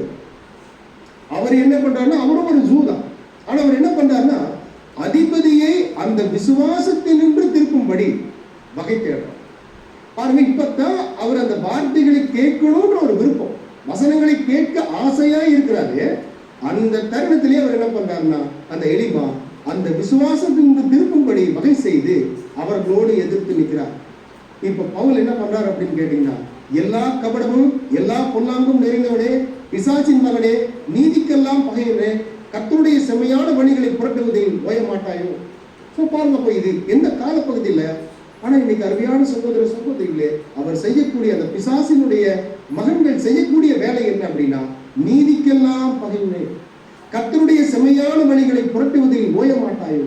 ஸோ இதுதான் நம்ம பார்க்கணும். இது அருமையாக இன்னைக்கு நம்முடைய நாட்டிலையும் என்ன பண்ணலான்னு கேட்டீங்கன்னா வேத வசனங்கள் மேல ஒரு ஆர்வம் வாஞ்சை வைத்து கற்றுக்கொள்ளணும் என்கின்ற ஒரு உணர்வு வரும் பொழுதே அவர்களை என்ன பண்றாருன்னா அங்க தள்ளி விடுகிறதை நம்ம பார்க்கிறோம். அப்பேற்பட்டதான ஒரு வேலை அங்க செய்யறதை நம்ம கவனிச்சு பார்க்கிறோம். இதெல்லாம் எதிராளியினுடைய ஒரு கைவந்த ஒரு கலையாக அங்க இருக்கிறத நம்ம பார்க்கிறோம். இன்னும் நம்ம பார்த்துட்டோம்னா எதிராளியினுடைய வல்லமைக்கு ஒரு அருமையான ஒரு பகுதியை நம்ம கவனிச்சு பார்த்துட்டோம்னா இன்னைக்கு இருக்கக்கூடிய பெயர் சபை அமைப்பு. இந்த பெயர் சபை அமைப்புகள் எடுத்துட்டோம்னா ஒரு கிறிஸ்தவ மண்டலம் பாருங்க, ஒரு குறிப்பிட்ட காலங்கள்ல அதாவது ஒரு தாய் சபை மாத்திரம் தான் இருந்துச்சு. அதுக்கப்புறம் ப்ரொடெஸ்ட் பண்ண வந்த ஜனங்கள் இருந்தாங்க. ஆனா இன்னைக்கு பாருங்க இந்த 2 கூட்டத்தார் மாத்திரம் இருக்கிறது. இன்னைக்கு இதற்குள்ள எவ்வளவு டிவிஷன்ஸ் இருக்குது அப்படின்னு கேட்டீங்கன்னா எண்ணிக்கையில் இல்லை, எண்ணிக்கை நமக்கு தெரியும். அந்த அளவுக்கு என்ன இருக்குன்னு கேட்டீங்கன்னா அங்க பிரிவினைகள் அங்க இருக்கிறது நம்ம பாருங்க. ஒரு காலத்துல அது தாய் சபையாக இருந்துச்சு, ப்ரொடெஸ்ட் பண்ணி வந்த ஜனங்கள் வந்தாங்க. ஆனா இன்னைக்கு நம்முடைய நாட்கள் அப்படி இல்லை, நிறைய டிவிஷன்ஸ் இருக்குது. அதுக்கு காரணம் என்ன சொல்றாரு அப்படின்னு கேட்டீங்கன்னா கர்த்தருடைய வந்திருக்குது இல்ல, அவனுடைய அவ்வளோ பெரிய அந்த கிறிஸ்துவ மண்டலம் அமைப்புகள் இன்னைக்கு என்ன இருக்கு அப்படின்னா கட்டாயம் துண்டு துண்டாக்கப்பட்டிருக்கு. அது மாத்திரமில்ல அருமையான சகோதர சகோதரிகளே, இன்னைக்கு நம்ம பார்க்கிறோம். இன்னைக்கு மதம் எடுத்துக்கலாம், அரசியல் எடுத்துக்கலாம், பொருளாதாரம் எடுத்துக்கலாம், சமூக அந்த இன்ஸ்டிடியூஷன் நம்ம எடுத்துக்கலாம். ஸோ இது எல்லாமே அங்க எந்த கண்டிஷன்ல இருக்குது நம்ம பார்க்கணும். ஆனா இதுக்கு எல்லாமே ஹெட்டாக யார் இருக்கார் அப்படின்னா எதிராளி இருக்கிறார். ஆனா எதிராளி எப்படி செயல்படுறாரு அப்படின்னா பாருங்க, இன்னைக்கு உலகத்துல கவர்மெண்ட்டுக என்ன பண்ணுது அப்படின்னா சிறந்த ஐஏஎஸ் ஆபீசர்ஸ் என்ன பண்றாங்கன்னு கேட்டீங்கன்னா ஒவ்வொரு துறைகளுக்கும் ஏற்படுத்துறாங்க. அதே போல எதிராளி என்ன பண்றாரு அப்படின்னு கேட்டீங்கன்னா தன்னிடம் விசுவாசமாய் இருக்கக்கூடிய பொல்லாத தூதர்களை அவர் என்ன பண்ணியிருக்காருன்னு கேட்டீங்கன்னா அந்த அதிகாரத்தின் கீழே வைத்துட்டா ஒவ்வொரு பகுதிகளையும் என்ன பண்ணிட்டு இருக்காருன்னு கேட்டீங்கன்னா அங்க பார்த்துட்டு. ஸோ பாருங்க, அவரும் எப்பேற்பட்டவர்னு கேட்டீங்கன்னா ஞானம் உள்ளவர் தான், ஞானமாகத்தான் செயல்படுறார். எப்படின்னா அதாவது அரசியலானாலும் சரி, மதமானாலும் சரி, பொருளாதாரமானாலும் சரி, எந்த விஷயங்கள் எடுத்துட்டாலும் கை தேர்ந்தவர்கள் இல்ல அவருக்கு விசுவாசமா இருக்கக்கூடிய பொல்லாத தூதர்களினுடைய அதிகாரத்தின் கீழ் அவர்களை என்ன பண்றான்னு கேட்டீங்கன்னா வைத்திருக்கோம். அப்ப அவருக்கும் வல்லமை இருக்குது. ஆனா நம்ம புரிந்துக்க கூடாது, அது ஒரு சுப்ரீம் பவர் அல்ல. வல்லமை இருக்கு, ஆனா சுப்ரீம் பவர் அல்ல. ஏன்னா அதை காட்டிலும் ஒருத்தர் இருக்கிறார், நம்முடைய கர்த்தர் இயேசு இருக்கிறாங்க. அது மாத்திரம் இல்லை, பிதாவாகிய தேவனுடைய விஷயங்கள் நம்ம யோசிச்சு பார்க்கலாம். அவருடைய வல்லமை என்பது அது ஒரு இன்ஃபினிட்டி அப்படின்ற ஒரு வார்த்தை மாத்திரம் தான் நம்ம பயன்படுத்த முடியும். எல்லையில்லாத ஒரு வல்லமை கொண்ட ஒருத்தர் அவருடைய தெய்வீக திட்டத்துல ஏதோ ஒரு சின்ன பார்ட்ல ஒருத்தர் என்ன பண்ணிட்டு இருக்காருன்னு கேட்டீங்கன்னா பயன்படுத்திட்டு இருக்காரு. அப்ப அருமையான சகோதர சகோதரிகளை நம்ம பார்க்கிறோம். இவ்வளவு என்னதான் இவருக்கு பவர் இருந்துட்டாலும் இது என்ன பண்ணாதுன்னா தேவனுடைய ஜனங்களை ஒண்ணும் பண்ண முடியாது. எதுக்கு எப்படி சொல்லலாம்னு கேட்டோம்னா, யோபுவனுடைய விஷயங்கள் எடுத்து எல்லா விதமான சோதனைகளை கொடுக்கறதுக்கு தேவன் அனுமதி கொடுத்தார். ஆனா அவருடைய ஜீவனை எடுப்பதற்கு என்ன இல்லைன்னு கேட்டீங்கன்னா பர்மிட் இல்லை. ஆனா எந்த விதத்துல ஜீவனை எடுக்காத அளவுக்கு அவர் தன்னுடைய கட்டுப்பாட்டுக்குள்ள அவரை வச்சிருந்தார் என்று நமக்கு தெரியாது. ஆனா அவர் மேல ஜீவனை எடுக்கக்கூடிய அதிகாரம் அவருக்கு இல்லவே இல்லை. அதே போலதான் புதிய சிருஷ்டிகளுடைய வாழ்க்கையினுடைய விஷயங்கள்ல கூட தேவனை சார்ந்து தேவனை அண்டி தேவன் மேல முழு விசுவாசம் இருக்கக்கூடிய ஜனங்களை அவர் வஞ்சிக்கிறதுக்கு என்ன பண்ணுவார்னு கேட்டீங்கன்னா முயற்சிகள் எடுப்பார். அங்க அனுமதியும் இருக்கும்.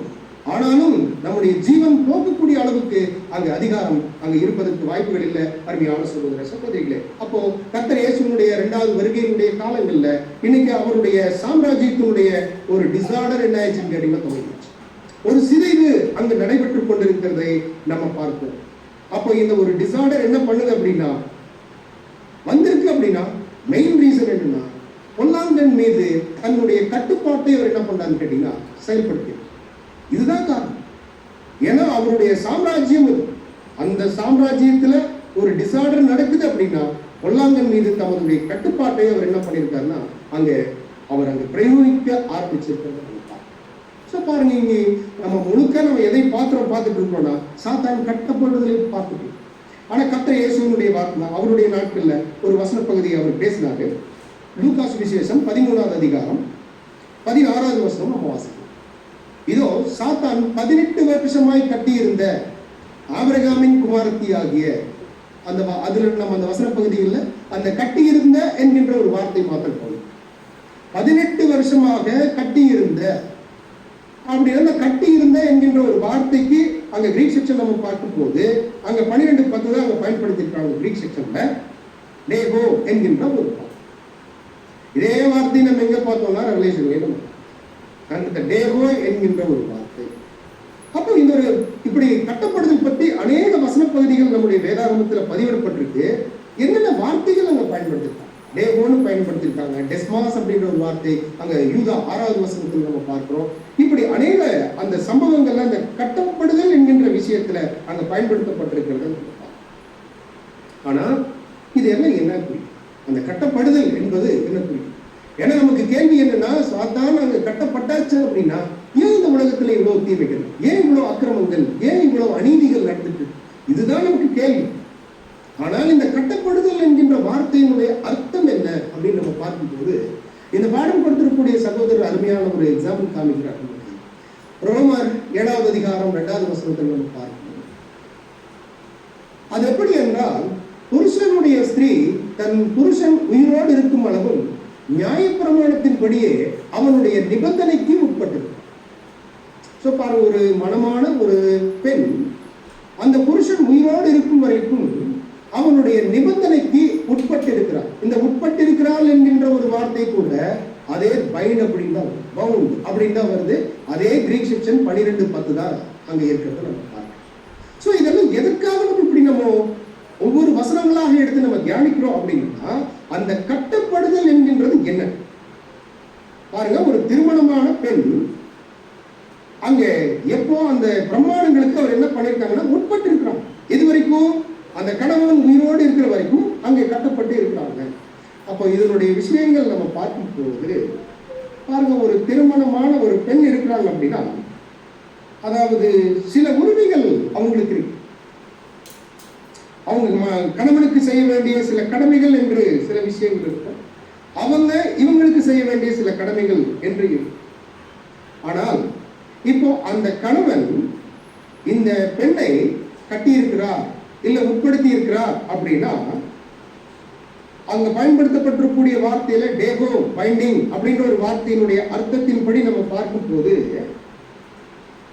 அதாவது ஒவ்வொரு நிகழ்வுகளையும் அந்த பெண் கட்டப்பட்டிருக்கிறாள் என்று நம்ம என்ன பண்ண முடியாதுன்னா எடுத்துக்கொள்ள முடியாது.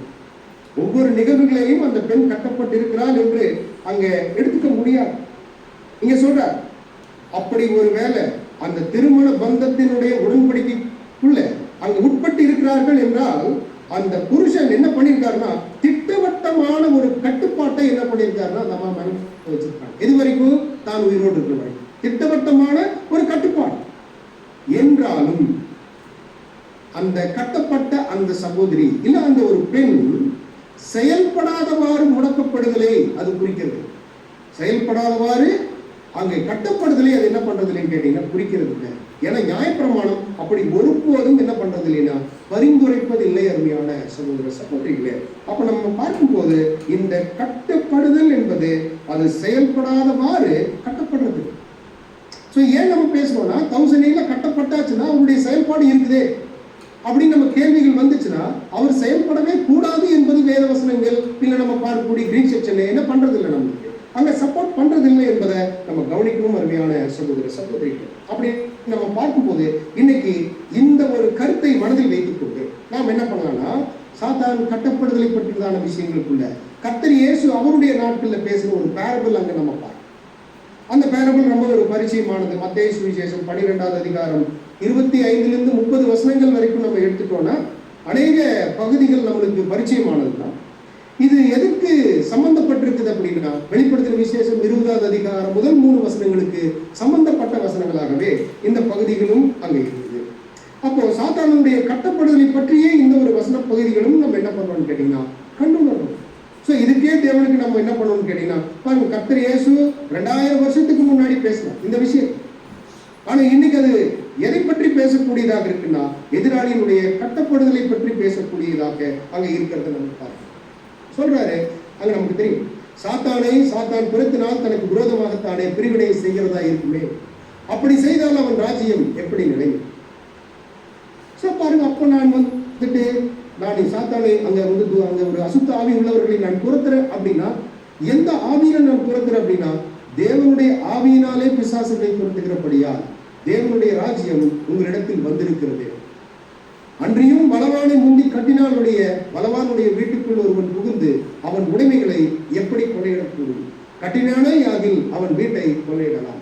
பார்க்கலாம். அப்போ அவருக்கு ஒரு வீடு இருக்குது, அதுல உடைமைகள் இருக்குது, முதல்ல அவரை கட்டணும், கொள்ளையிடணும் சொல்றாரு. அப்படி சொல்லிட்டு சொல்றார், என்னோட இராதவன் எப்படி இருக்காருன்னா எனக்கு விரோதமாக.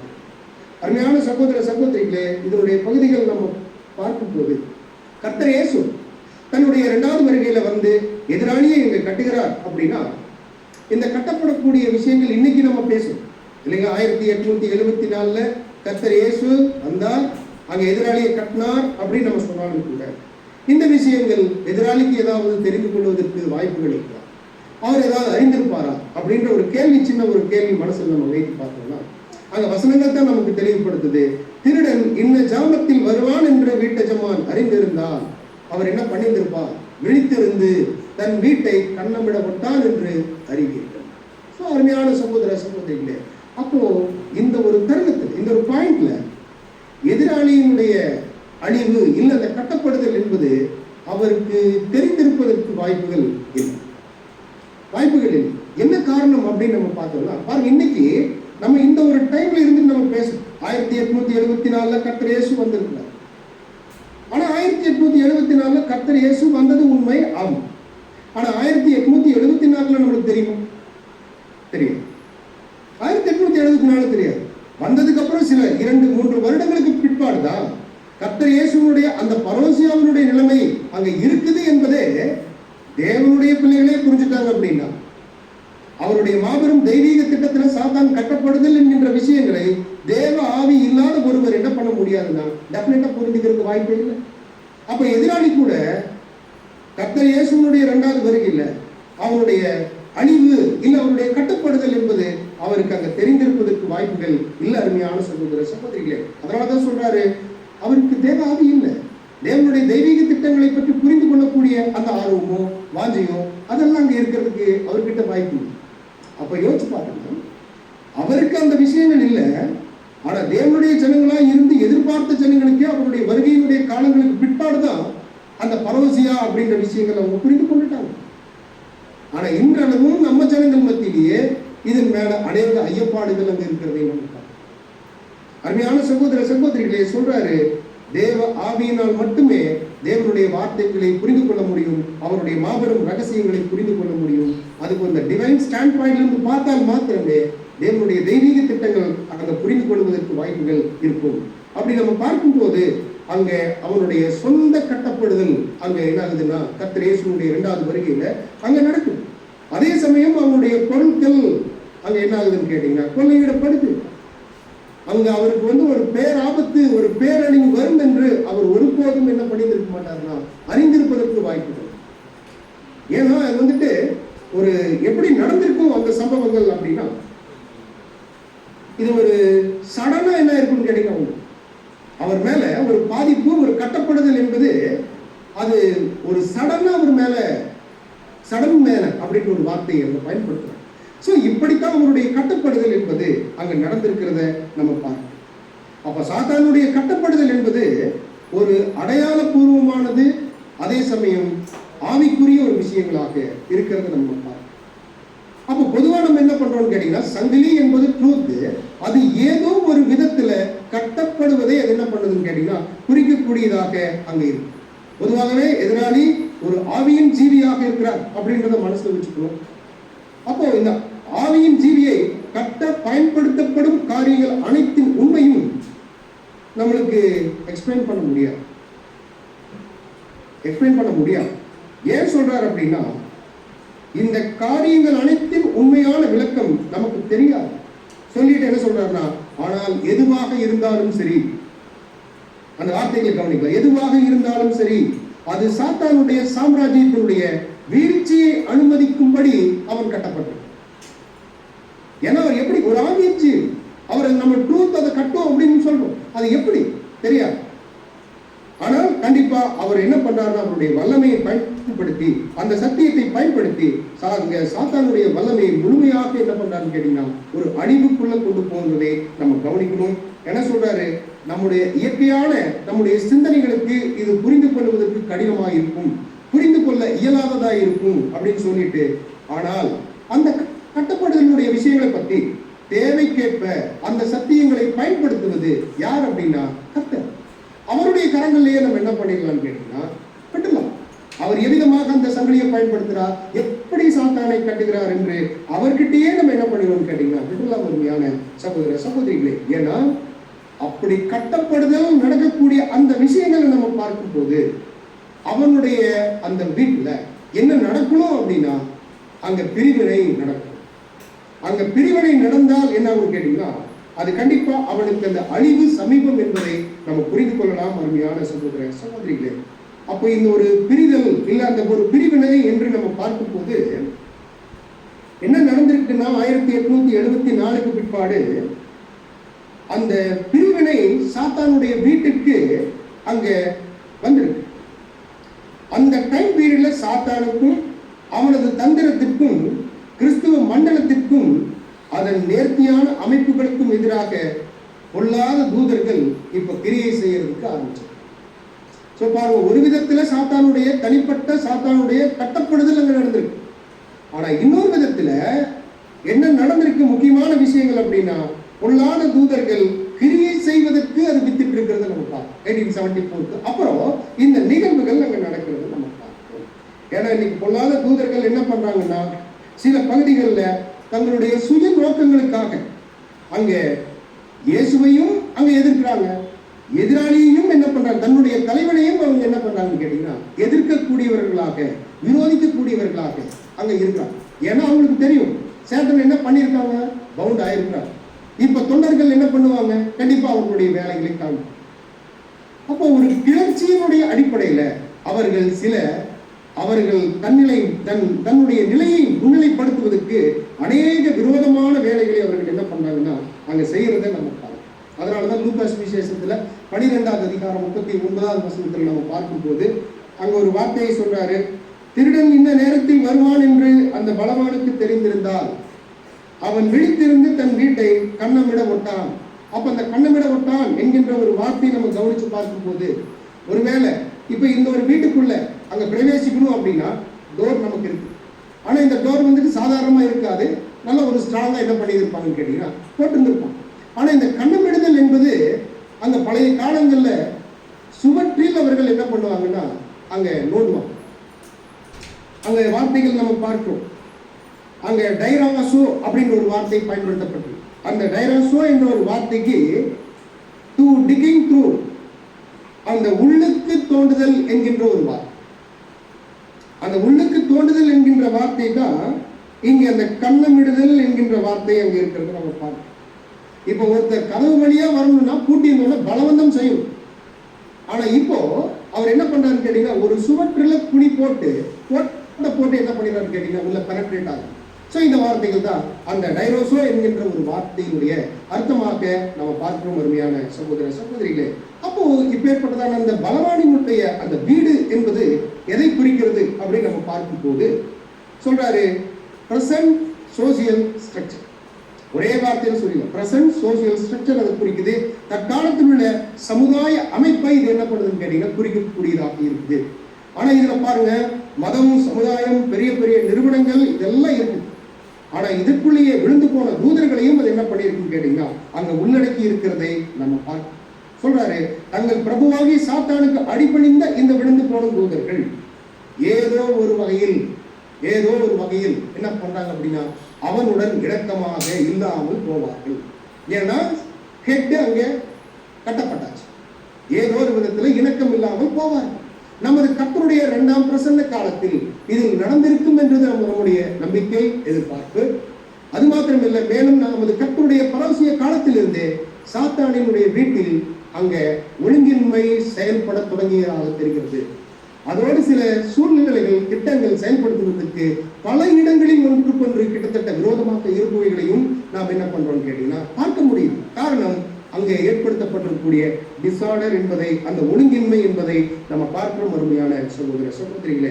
ஸோ இது எல்லாமே நமக்கு எங்கே நம்மளுக்கு எவிடன்ஸ் இருக்குது அப்படின்னா நம்முடைய மூத்த சகோதரனுடைய வார்த்தைகள் நம்மளுக்கு 46:09 அப்படின்ற ஒரு பகுதியில் பலவானை கட்டுதல் என்கின்ற ஒரு டாபிக்ல இருக்கிறத நம்ம பார்க்கணும்.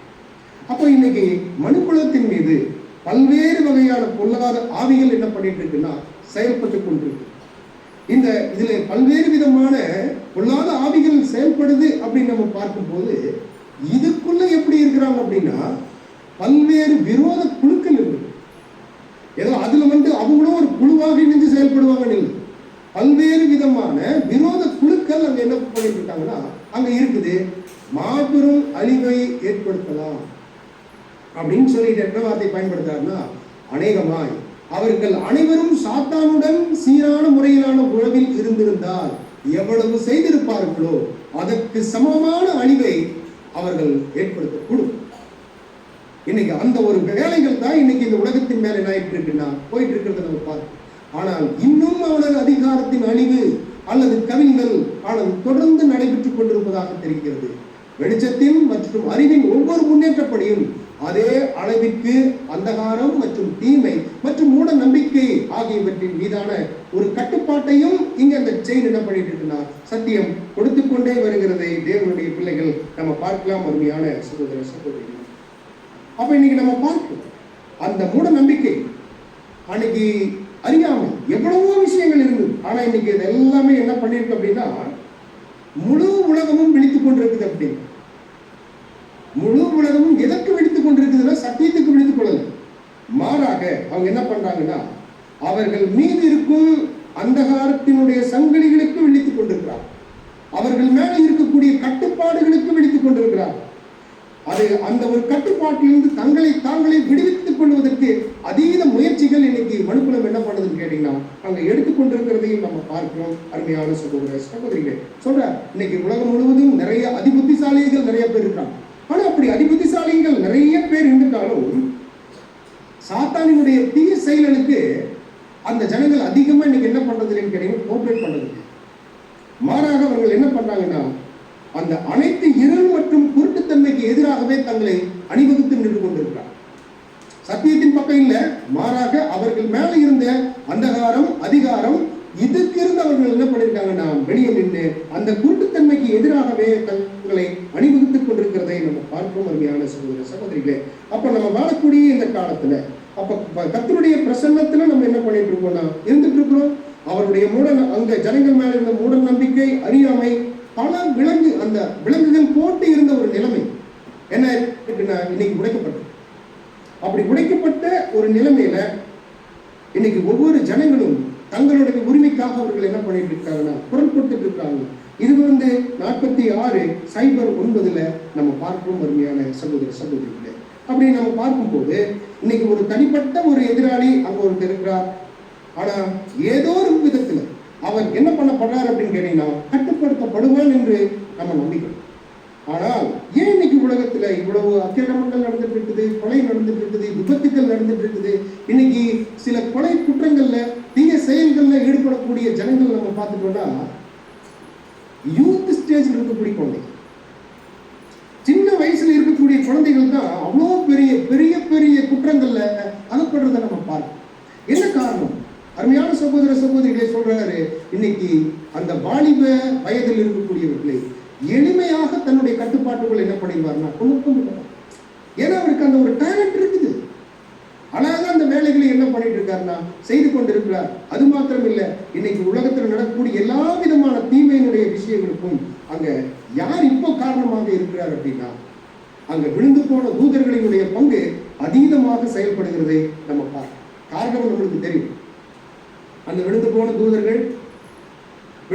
தூதர்கள் நம்ம பார்க்கிறோம். அது நோவாவுடைய காலத்துல இருந்தாங்க. இவங்க ஒரு கிட்டத்தட்ட ஒரு 4400 வருடங்கள் கட்டப்பட்டு இருந்தாலும் ஆனாலும் கூட என்ன நடந்திருக்குன்னு கேட்டீங்கன்னா சில அவங்களுடைய ஆக்டிவிட்டிஸ் இருந்துட்டு தான் இருக்கும். கட்டப்பட்டிருந்தாங்க. ஆனா எந்த விதத்தில் அவர்கள் கட்டப்பட்டிருந்தார்கள் அப்படின்னா நமக்கு தெரியும். யூதா 6வது வசனங்கள் நம்ம பார்க்கும் போது வசனங்கள் நம்ம வாசிக்கலாம். யூதா 6வது வசனம், தங்களுடைய ஆதி மேன்மையை காத்துக் கொள்ளாமல் தங்களுக்குரிய வாசஸ்தலத்தை விட்டுவிட்ட தூதர்களையும் மகா நாளின் நியாய தீர்ப்புக்கென்று நித்திய சங்கிலி நாளை கட்டி அந்தகாரத்தில் அவர் என்ன பண்ணியிருக்காருன்னா அடைத்து வைத்திருக்கிறார். எது வரைக்கும்? until the judgment of the great day. அந்த நியாய தீர்ப்பினுடைய பெரிய நியாய தீர்ப்பினுடைய நாள் வரைக்கும் அவர்களுக்கு அந்த கட்டி வைக்கப்படுதல் இருந்துச்சு. அப்ப அந்த until அந்த ஜட்ஜ்மெண்ட் பீரியட் வந்த உடனே அவங்களுக்கு இப்ப என்ன ஆகும் கேட்டீங்கன்னா ஒரு விடுதலை கிடைக்கும். சோ பாருங்க, தேவன் அருமையாக அவருடைய திட்டத்தில் வச்சிருக்கிறார். ஒரு குறிப்பிட்ட காலங்கள் அவங்களை கட்டி வைக்கிறார். ஆனா அந்த ஆதி மேன்மையை காத்துக் கொள்ளாமல் அப்படின்னா நமக்கு புரிந்து கொள்ள முடியும். அவங்களுக்கு இருந்த அந்த பியூரிட்டி, அந்த பாவம் இல்லாத நிலைமை. ஸோ இதெல்லாம் என்னாச்சு அப்படின்னு கேட்டீங்கன்னா அவங்களுக்கு போயிடுச்சு. அது மாத்திரம் இல்லை, தேவனுடைய சமூகத்துக்கு சென்று சேரவோ இல்லை பரிசுத்தமான தேவ தூதர்கள் கிட்ட தொடர்பு கொள்ளவோ அவர்களுக்கு எந்த விதமான ஒரு வாய்ப்புகளும் இல்லை. ஆனா இதெல்லாம் கட்டப்பட்டிருக்குது. அவங்களுடைய நாட்கள் நம்ம பார்க்கிறோம், அவர்கள் தூதர்கள் ஆனா மாம்ச சரீரம் எடுத்து வரக்கூடிய வாய்ப்புகள் அங்க இருந்ததை நம்ம பார்க்கிறோம். ஸோ இதுல எல்லாம் இருந்தும் அவங்களுக்கு என்ன இருக்குன்னு கேட்டீங்கன்னா ஒரு ரெஸ்ட்ரிக்ஷன் அங்க இருந்தது. ஆனா ஆஃப்டர் 1874 என்ன நடக்குது சொல்றாருன்னா அந்த ரெஸ்ட்ரிக்ஷன் ஆர் broken. அங்க உடைக்கப்படுதுன்னா அவர்களுடைய ஜட்ஜ்மெண்ட் பீரியடும் அங்க என்ன ஆகுதுன்னு கேட்டீங்கன்னா துவங்குகிறதை நம்ம பார்க்கிறோம். அந்த ஜட்ஜ்மெண்ட் பீரியட்ல என்ன நடக்குதுன்னா கொஞ்சம் அவர்களுக்கு சுதந்திரம் கிடைச்சிருக்குது. ஆனா தனிப்பட்ட சாத்தான் கட்டப்பட்டாலும் விழுந்து போன தூதர்களுடைய விடுதலை அவங்க இருக்கிறத நம்ம கவனிக்கும். அவர்கள் இன்னைக்கு செய்யக்கூடிய அந்த வேலைகள் நம்ம கவனிச்சு பார்க்கும் போது சொல்றாரு, அந்த விழுந்து போன தூதர்களினுடைய அந்த செயல்பாடுகள் அப்படின்னு நம்ம பார்க்கும் போது தன்னால் முடிந்த அளவுக்கு அவர்கள் என்ன பண்றாங்கன்னா பாவத்தையும் அக்கிரமத்தையும் இங்க செய்யக்கூடியவர்களாக. எப்படி? Through agency. யாருன்னா மனிதர்களை பயன்படுத்தியே அவர்களும் அந்த வேலைகளை செய்யக்கூடிய அளவில் என்ன பண்றாங்கன்னா அங்க இருக்கிறாங்க. நமக்கு தெரியும், கர்த்தரே பேசினார். அங்க நோவாவுடைய நாட்களில் நடந்தது போல மனுஷகுமாரனுடைய நாட்களிலும் நடக்கும் என்று அங்க கர்த்தர் பேசியிருக்கிறாங்க. அப்போ அந்த நிகழ்வுகள் இன்னைக்கு நம்முடைய மனுஷகுமாரனுடைய நாட்களிலும் கண்டிப்பா அங்க இருக்கிறதுக்கு வாய்ப்புகள் இருக்கு. சொல்றாரு, அன்னைக்கு எப்படி ஒரு மெட்டீரியலைசேஷன் அங்க நடந்ததோ, அவர்கள் தூதர்கள் மனிதர்களாக வந்தாங்க. சொல்றாரு, materialisation May again be possible. So இதுதான் நம்முடைய மூத்த சகோதரனுடைய ஒரு வார்த்தையாக அங்க இருக்குது. ஆனா இதுல கூட ஒரு 2 குரூப்ஸ் இருக்கு. ஒண்ணு மனம் திரும்பணும் இருக்கக்கூடிய தூதர்கள், இன்னொன்று நான் எவ்வளவுதான் பண்ணாலும் மனம் திரும்ப மாட்டேன்ற ஒரு குரூப். இந்த 2 விதமான குரூப்ஸ் அங்க இருந்துட்டு இருக்கு. ஆனா இங்க அந்த மனம் திரும்புவதற்கு விருப்பப்படக்கூடிய அந்த தூதர்களினுடைய நிலைமை தான் ரொம்ப கஷ்டம், ரொம்ப சிரமம். ஏன்னா ஒரு கிளாஸ்ல ஒரு 4 ஸ்டூடெண்ட் இருக்காங்க வச்சுக்கலாம், அதுல 3 பேரு சும்மா படிக்காம அங்க இங்க சுத்திட்டு இருக்காங்க. ஆனா ஒரு பையன் நல்லா படிச்சுட்டு இருக்காரு அப்படின்னா, ஆனா அவங்க கூட இருக்கும் போது இவருக்கு எவ்வளவு கஷ்டம் இருக்குமோ அந்த நிலைமையில இந்த விழுந்து போன தூதர்கள் மத்தியில மனமாற்றத்துக்கு உட்பட்ட அந்த தூதர்கள் மிக சிரமங்கள் அங்க இருக்கிறதுக்கு வாய்ப்புகள் இருக்கு. அருமையான சகோதர சகோதரிகள், அப்ப இன்னைக்கு நம்ம பார்க்கலாம், இன்னைக்கு நோவாவினுடைய நாட்களில் நடந்தது போல மனுஷகுமாரனுடைய நாட்களிலும் நடக்கும் என்றால், அன்னைக்கு எப்படி அங்க ராட்சதர்கள் இருந்தார்களோ இன்னைக்கு மாடல் ஜெயின்ஸ் இருந்துட்டு ராட்சதர்கள் இருந்துட்டு இருக்காங்க. எல்லா பகுதிகளிலையும் ஜனங்களை தன்னுடைய கட்டுப்பாட்டுக்குள்ள, அது எந்த டிபார்ட்மெண்ட் எடுத்துட்டாலும் சரி.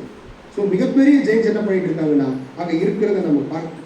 ஆனா சொல்றாரு, இந்த விழுந்து போன தூதர்களுக்கு இந்த காலப்பகுதிகளில் சொல்றாரு, பேஜ் நம்பர் 5799ல, விழுந்து போன தூதர்கள் மகா அதிசயமான கிரியைகளை நடப்பிக்கும் வல்லமைகளையும் எதிர்காலத்தில் நடக்கப் போகிறவர்களை சில சமயம் துல்லியமாக முன்னறிவிக்கும் திறமைகளையும் உடையவர்களாக இருக்கிறார்கள். இன்னைக்கு இதெல்லாம் தான் ஜனங்கள் அப்படியே என்ன பண்றாங்கன்னு கேட்டீங்கன்னா விருப்பப்படுறாங்க, வாஞ்சி இருக்கு. நெக்ஸ்ட் நாளைக்கு என்ன நடக்கும், எப்படி நடக்கும் அப்படின்னு தெரிஞ்சுக்கிறதுக்கு நிறைய முயற்சி எடுத்துட்டு இருக்காங்க. ஆனா இங்க சொல்றாரு, எதிர்காலத்தில் நடக்க போகிறவர்களை சில சமயங்களில் துல்லியமாக முன்னறிவிக்கும் திறமைகளை உடையவர்களாய் இருக்கிறார்கள். அதுல குறிப்பா என்ன சொல்றாங்க அப்படின்னா, ஒருவருடைய மரணத்தை சம்பவிப்பதற்கு முன்பாகவே கூறுவது இந்த ஸ்பிரிட் மீடியம்ஸுடைய பிரதானமான ஒரு வேலையாக இருக்கு. என்ன வேலை செய்யறாருன்னு பாருங்க ஒருத்தருடைய. ஆனா அந்த மாதிரி நடந்திருக்கு, சொல்லியாச்சு, ஆனா அடுத்த தகவல் கேள்விப்படுற ஒரு மறைச்சிட்டாங்க. இந்த மாதிரி சில விஷயங்கள் அங்க இருக்குது. அது மாத்திரம் இல்ல, சொல்றாரு, தற்போது உலகத்தில் இருக்கிற குழப்பங்களுக்கும் கஷ்டங்களுக்கும் தீய ஆவிகள் தான் பொறுப்பாளிகளாகின்றன. அவங்க தான் இவ்வளவு வேலைகளையும் செஞ்சுட்டு இருக்காங்க. விழுந்து போன ஆவிகள் உலகம் முழுவதும் அந்த மனுக்குலத்தை வஞ்சித்து சிக்க வைப்பதில் வெற்றி அடைந்திருக்கிறார். தன்னுடைய கட்டுப்பாடுகளை கொண்டு வந்து வெற்றி அடைந்திருக்கிறாங்க. அதே சமயம் சொல்றாரு, அவர்கள் மனித உருவெடுக்கும் சக்தியை பெற அவங்களுக்கு இருக்குது, ஆனா அதுக்கு தடை இருக்குது சொல்றாரு. ஆனாலும் அவங்க என்ன பண்றாங்க அப்படின்னா, மனுக்குலத்துக்கிட்ட தொடர்பு வைக்கிறதுக்கு விரும்புகிறாங்க. அப்படி மனுக்குலத்துக்கிட்ட தொடர்பு வைக்கிறதுக்கு விரும்பும் போது என்ன நடக்குதுன்னா, இதுலயும் சில ஜனங்கள் அந்த மீடியம்ஸ் கிட்ட தொடர்பு வைக்கிறதுக்கு இப்ப உலகத்துல நமக்கெல்லாம் இந்த ஒரு ஏதோ ட்ரூத்துக்குள்ள வந்ததுக்கு அப்புறம் அந்த மாதிரி ஒரு தெரியல அதை பத்தி எல்லாம். ஆனா இதுக்குன்னே ஒரு கூட்டத்தார் என்ன பண்ணுவாங்கன்னா இருப்பாங்க, ஆவி உலக தொடர்பு கொள்ளக்கூடிய. அவங்க பேசுவாங்க, எழுதுவாங்க, இவ்வளவு விஷயங்கள் வந்து செய்யறாங்க. ஆனா இப்படி இருக்கும் போது என்ன பண்றாருன்னு கேட்டீங்கன்னா, யாராவது அப்பேற்பட்ட ஜனங்கள் ஆவி உலக தொடர்புகள் அதுக்குள்ள போகணும்னு விரும்பிட்டா, இப்ப அந்த ஜனங்களை என்ன பண்றாருன்னா அவர்களை ஆட்கொண்டு வெற்றி அடைகிறான். எந்த அளவுக்கு அவர்களுக்குள்ள அந்த ஆர்வம் இருக்குதோ அந்த அளவுக்கு இவனுடைய செயல்பாடு அவர்கள் மேல என்ன பண்றாருன்னா கட்டுப்படுத்துவதை நம்ம பார்ப்போம். அசுத்த ஆவியினால பீடிக்கப்படுகிறதை நம்ம பார்ப்போம். அருமையான சகோதர சகோதரிகளே, சோ பாருங்க, அப்படி ஒரு வேலை ஒரு மனிதனை அவர் பிடிச்சிட்டார் அப்படின்னா அந்த அந்த மனிதன் மேல அந்த விழுந்து போன தூதர் அங்க ஜெயம் பெற்றவுடன் வழிகடா ஆகிறார். யாருன்னா ஒரு சப்பாவி மனுஷன். அவருக்கு அந்த ஸ்பிரிட் மீடியம் கூட கொஞ்சம் விருப்பம் இருந்துச்சு, ஆனா இப்ப அவர் பிடிச்சாச்சு. இப்ப முழு கட்டுப்பாட்டுக்குள்ள போயிடுறாரு. இப்படி போனவங்க தான் என்ன சொல்றாங்க கேட்டீங்கன்னா, பேய் பிடித்தவர்கள் நாங்க சொல்றாங்க, பைத்தியம் பிடித்தவர்கள் அப்படின்னு நாங்க சொல்றாங்க. ஆனா நீ பாருங்க, இந்த மனுக்குலத்துல எவ்வளவு மனநல காப்பகங்கள் இருக்குதோ, அங்க இருக்கக்கூடிய நிறைய ஜனங்கள் என்ன பண்றாங்கன்னா அசுத்த ஆவி பிடித்தவர்கள் என்று கணக்கிடப்படுகிறார்கள். மூத்த சகோதரனுடைய வார்த்தைகள் தான். அருமையான சகோதர சகோதரிகள், அப்ப நம்ம கவனிக்கலாம், இந்த அசுத்த ஆவிகளே கர்த்தர் இயேசுவுடைய நாட்களையும் கர்த்தர் இயேசு என்ன பண்ணார், விரட்டினார். அவங்களுடைய சீசர்களும் என்ன பண்ணாங்கன்னா அந்த வேலைகள்ல செஞ்சாங்க. முன்ன காலங்கள்ல இருந்தாங்க, சூனியக்காரர்கள் இருந்தாங்க, மந்திரவாதிகள் இருந்தாங்க. ஆனா இன்னைக்கு இதெல்லாம் இன்னைக்கு டெக்னிக்கல் ஒரு அட்வான்ஸ்டா என்ன பண்றாங்கன்னு கேட்டீங்கன்னா மாறி இருக்கு. என்ன பண்றாங்கன்னா இன்னைக்கு குறி சொல்றாங்க, ஜஸ்ட் அவங்க பென் வச்சு அப்படியே எழுதுறாங்க. எழுதுனா அந்த ஒரு அவங்க என்ன சொல்றாங்க அப்படின்னா, எனக்கு தேவதூதன் என்னுடைய கரம் பற்றி என்ன பண்ணிட்டு இருக்காருன்னா எழுதிட்டு இருக்கிறார் அப்படின்ற லெவலுக்கு பேசக்கூடிய காலங்கள்ல இன்னைக்கு அங்க அந்த ஸ்பிரிட் மீடியம் ஜனங்கள் அங்க இருந்துட்டு இருக்கிறாங்க. இது மனுக்குலத்தின் மேல ஒரு ஊடுருவல் அங்க போயிட்டு இருக்கிறத நம்ம பார்க்க முடியான சகோதர சகோதரிக்கு சொல்றார். அப்போ 1874 கர்த்தருடைய வருகையின் நாள் துவக்கி சொல்றார், அந்த மெட்டீரியலைசேஷன் மிகவும் பொதுவானதாகிவிட்டது. பாசிபிள் சொன்னாரு, ஆனா இங்க பொதுவானது ஆகிடுச்சு 4069. இதன் மூலம் பல கோடிகள் பல மோசடிகள் அங்க என்ன ஆகுதுன்னு கேட்டீங்கன்னா அங்க நடக்குது. இன்றைக்கு இருக்கக்கூடிய ஊடகங்களும் இது என்ன பண்ணுதுன்னு கேட்டீங்கன்னா கன்ஃபார்ம் பண்ணுது.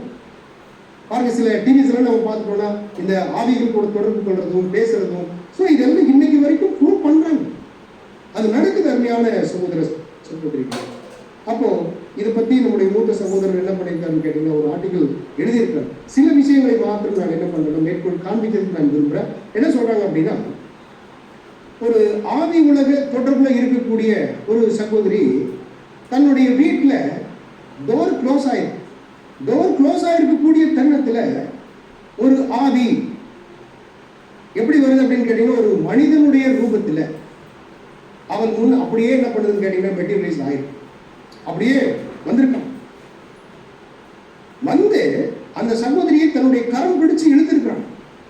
அந்த கரம் பிடிச்சு இழுத்து இப்போ அந்த ஒரு மீடியம் என்ன பண்ணுது அப்படின்னு கேட்டீங்கன்னா அந்த சகோதரியை அந்த அம்மா மிரட்டிட்டு சில கோரிக்கைகள் வச்சிருக்குது. அந்த கோரிக்கையை அந்த சகோதரி என்ன பண்ணிருக்காங்கன்னா, சகோதரி நான் சொல்றது ஒரு பெண், அவங்க அதை நிராகரிச்சிருக்காங்க.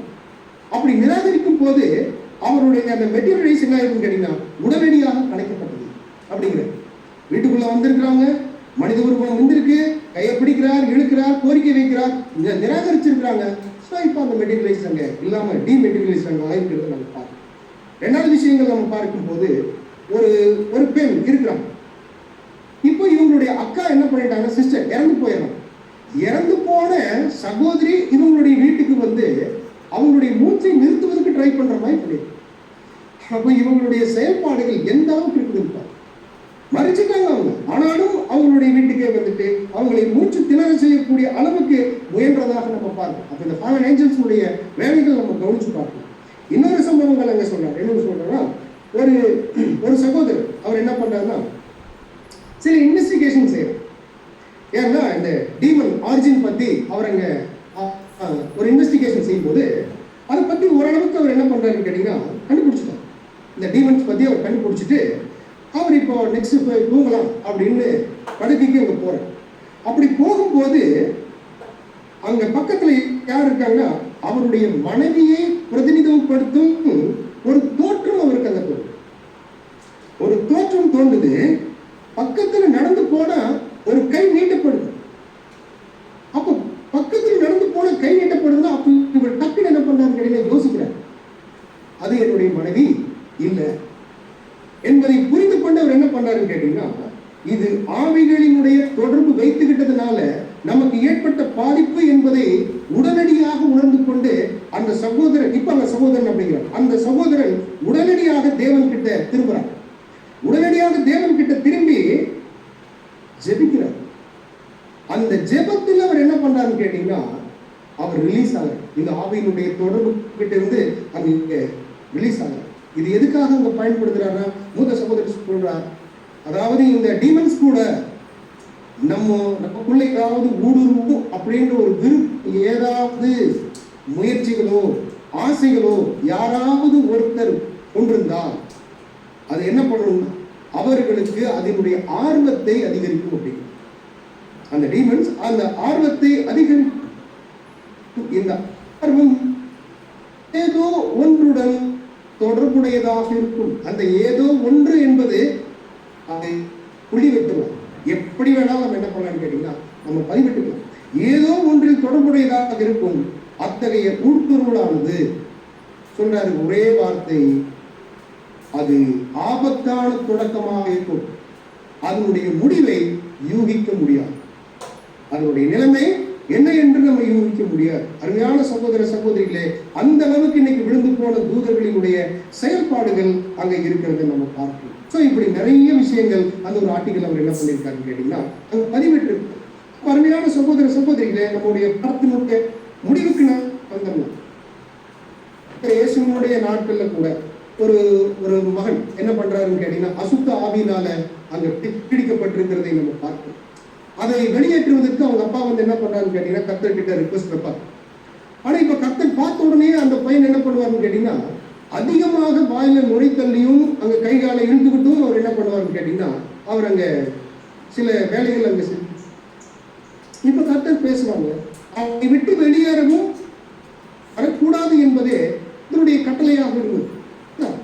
நீ ஒருபோதும் அப்படின்ற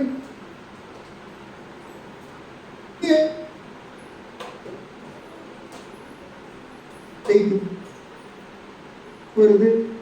அடுத்து நம்ம யோசிச்சு பார்க்கலாம். அந்த வழியும் வலியும் வேதனையும் அனுமதிக்கிறார். அது இல்லாம அது வெளியே போக வச்சிருக்கலாமே. அவர்னால அப்படின்னா அந்த தீய ஆவிகளானது எவ்வளவு வன்மமும் கொண்டது என்று விவரித்து காட்டுவதற்கு, அது வெளியேறும் விதத்தை தெரிந்துக்கு இயேசு அனுமதி கொடுத்து. அருமையான சகோதர சகோதரிகளே, இப்போ இந்த சம்பவங்கள் நடந்த உடனேயே அந்த பையன் எப்படி இருப்பாரு கேட்டீங்கன்னா, ஒரு மரித்து போன நிலைமையில செத்து கிடப்பது போல செத்து கிடப்பார். வார்த்தைகளை கொடுத்தார், அப்படி செத்து கிடப்பது போல இருப்பார். இப்ப அந்த தருணத்துல கர்த்தர் இயேசு அவன் கையை பிடித்து என்ன பண்ணுவாருன்னு கேட்டீங்கன்னா தூக்கி விடுவார். அப்படி கையை பிடித்து தூக்கி விடுவது என்ன குறிக்குது அப்படின்னு கேட்டீங்கன்னா, தெய்வீக வல்லமையினுடைய கரம் அவசியப்படுகிறது என்கின்ற ஒரு பாடம் அங்க இருக்கு. விழுந்து போன மனுக்குலம், இந்த விழுந்து போன மனுக்குலத்தின் மத்தியில தீய ஆவிகளினுடைய செயல்பாடு, இதனால பாதிக்கப்பட்டவர்கள் ஒரு மரித்து போன நிலைமையில இருப்பாங்க. இப்ப கர்த்தருடைய வல்லமையுள்ள கரம் என்ன ஆகணும் கேட்டீங்கன்னா, கண்டிப்பா அது அவசியமாக அங்க இருக்கிறத நம்ம பார்க்கிறோம் அருமையான சகோதர சகோதரிகளே. சோ அப்படி நம்ம பார்க்கும் போது இன்னைக்கு நமக்கு தெரியும். இன்னைக்கு நம்ம பார்க்கும்போது இன்னைக்கு எதிராளியினுடைய அந்த குணாதிசயங்கள் நம்ம பார்க்கலாம், அதே சமயம் தேவனுடைய குணாதிசயங்கள் நம்ம பார்க்கலாம். இந்த எப்படி தேவனுடைய குணாதிசயங்கள் 4 குணாதிசயங்கள் ரொம்ப பிரதானமாக இருந்துட்டு, அதே போலதான் எதிராளியினுடைய விஷயங்கள்ல கூட எப்படி இருக்குன்னா பாருங்க. இப்ப நம்முடைய தேவனுடைய விஷயங்கள் எடுத்துட்டா அவருடைய குணாதிசயத்தை வெளிப்படுத்துவதற்கு சிங்கம் சொல்லுவாரு, கழுகு சொல்லுவாரு, காளை சொல்லுவார், அதே போல மனித முகம் சொல்லுவார். இங்க எதிராளியினுடைய விஷயங்களை நம்ம பார்ப்போம். எதிராளி என்ன பண்றாரு அப்படின்னு கேட்டோம்னா, மனுஷன், பழைய பாம்பு, பிசாசு, சாத்தான். சோ பாருங்க, இதெல்லாமே வந்துட்டு தேவனுடைய குணாதிசயங்கள் எப்படி இருக்குதோ அதுக்கு மாற்றாக ஒரு கவுண்டர்ஃபிட் கொடுக்கணும் அப்படின்னா, சோ பாருங்க அதே விதமான விஷயங்கள் அங்க எதிராளியும் என்ன பண்றாருன்னு கேட்டீங்கன்னா அங்க கொடுக்கறத நம்ம பார்க்கணும் அருமையான சகோதர சகோதரிகள். அப்ப இதெல்லாம் எதற்காக அப்படின்னா, ஜனங்களை முழுமையாக தன்னுடைய கட்டுப்பாட்டுக்குள்ள வைப்பதற்காகவே இந்த வேலைகள் அங்க நடக்கிறத நம்ம பார்க்கணும். ஸோ இப்போ நம்முடைய பாடத்தினுடைய முடிவுக்கு அருகாமையில் நம்ம வந்துடலாம். இப்போ சாத்தான் கட்டப்படுதல் அப்படிங்கிற ஒரு விஷயங்கள் எடுத்துட்டோம்னா, வெளிப்படுத்துகிற விசேஷம் 20:2 நம்ம பார்த்தோம். அங்க வலுசர்ப்பம் அங்க என்ன ஆகும்னா பிடிபடணும், முதல். 2வது கட்டப்படணும், 3வது தள்ளி அடைக்கணும், 4வது முத்திரை போடும். இந்த 4 விஷயங்கள் அங்க என்ன ஆகுதுன்னு கேட்டீங்கன்னா, இப்போ இதே விஷயங்கள் தானியேல் 2வது அதிகாரத்திலையும் என்ன இருக்குன்னு கேட்டீங்கன்னா பதிவாயிருக்கு. எப்படி அங்க பதிவாயிருக்கு அப்படின்னா, உங்களுக்கு தெரியும், நமக்கு பரிச்சயமான பகுதிகள் தான். அந்த ஒரு சிலையின் மீது ஒரு கல் என்ன ஆகுதுன்னு கேட்டீங்கன்னா போதும். ஸோ இதுக்கு நம்ம அழகாக வருஷங்களை நம்ம என்ன பண்ணுவோம், மேற்கொள் காமிப்போம். எப்போ இது நம்ம நடந்தது அப்படின்னு நம்ம பார்ப்போம். சிலையின் மீது கல் அங்க போதும். நெக்ஸ்ட் மோதின கல் என்ன பண்ணுது அப்படின்னா சிலைகளை நொறுக்குது. 2வது விஷயம். 3வது விஷயங்கள் நம்ம பார்க்கும் போது பறந்து போகிற பகல் போல் அது என்ன ஆகும் கேட்டீங்கன்னா, 4வது அந்த சிலையை மோதின கல் பெரிய பர்வதமாவதற்கு முன்பாக காற்று அவைகளை அடித்துக் கொண்டு போகும். காற்று அவைகளை அடித்துக் கொண்டு போகும். பாருங்க, வலுசர்ப்பம் பிடிபடுதல், சிலையின் மீது கல் போகுது. அங்க கட்டி வைக்கிறார், சிலை துண்டு துண்டாகும். தள்ளி அடிக்கிறார், பறந்து போகிற பகல். முத்திரை போடுறார், காற்று அவைகளை அடித்து கொண்டு போயிடுச்சு.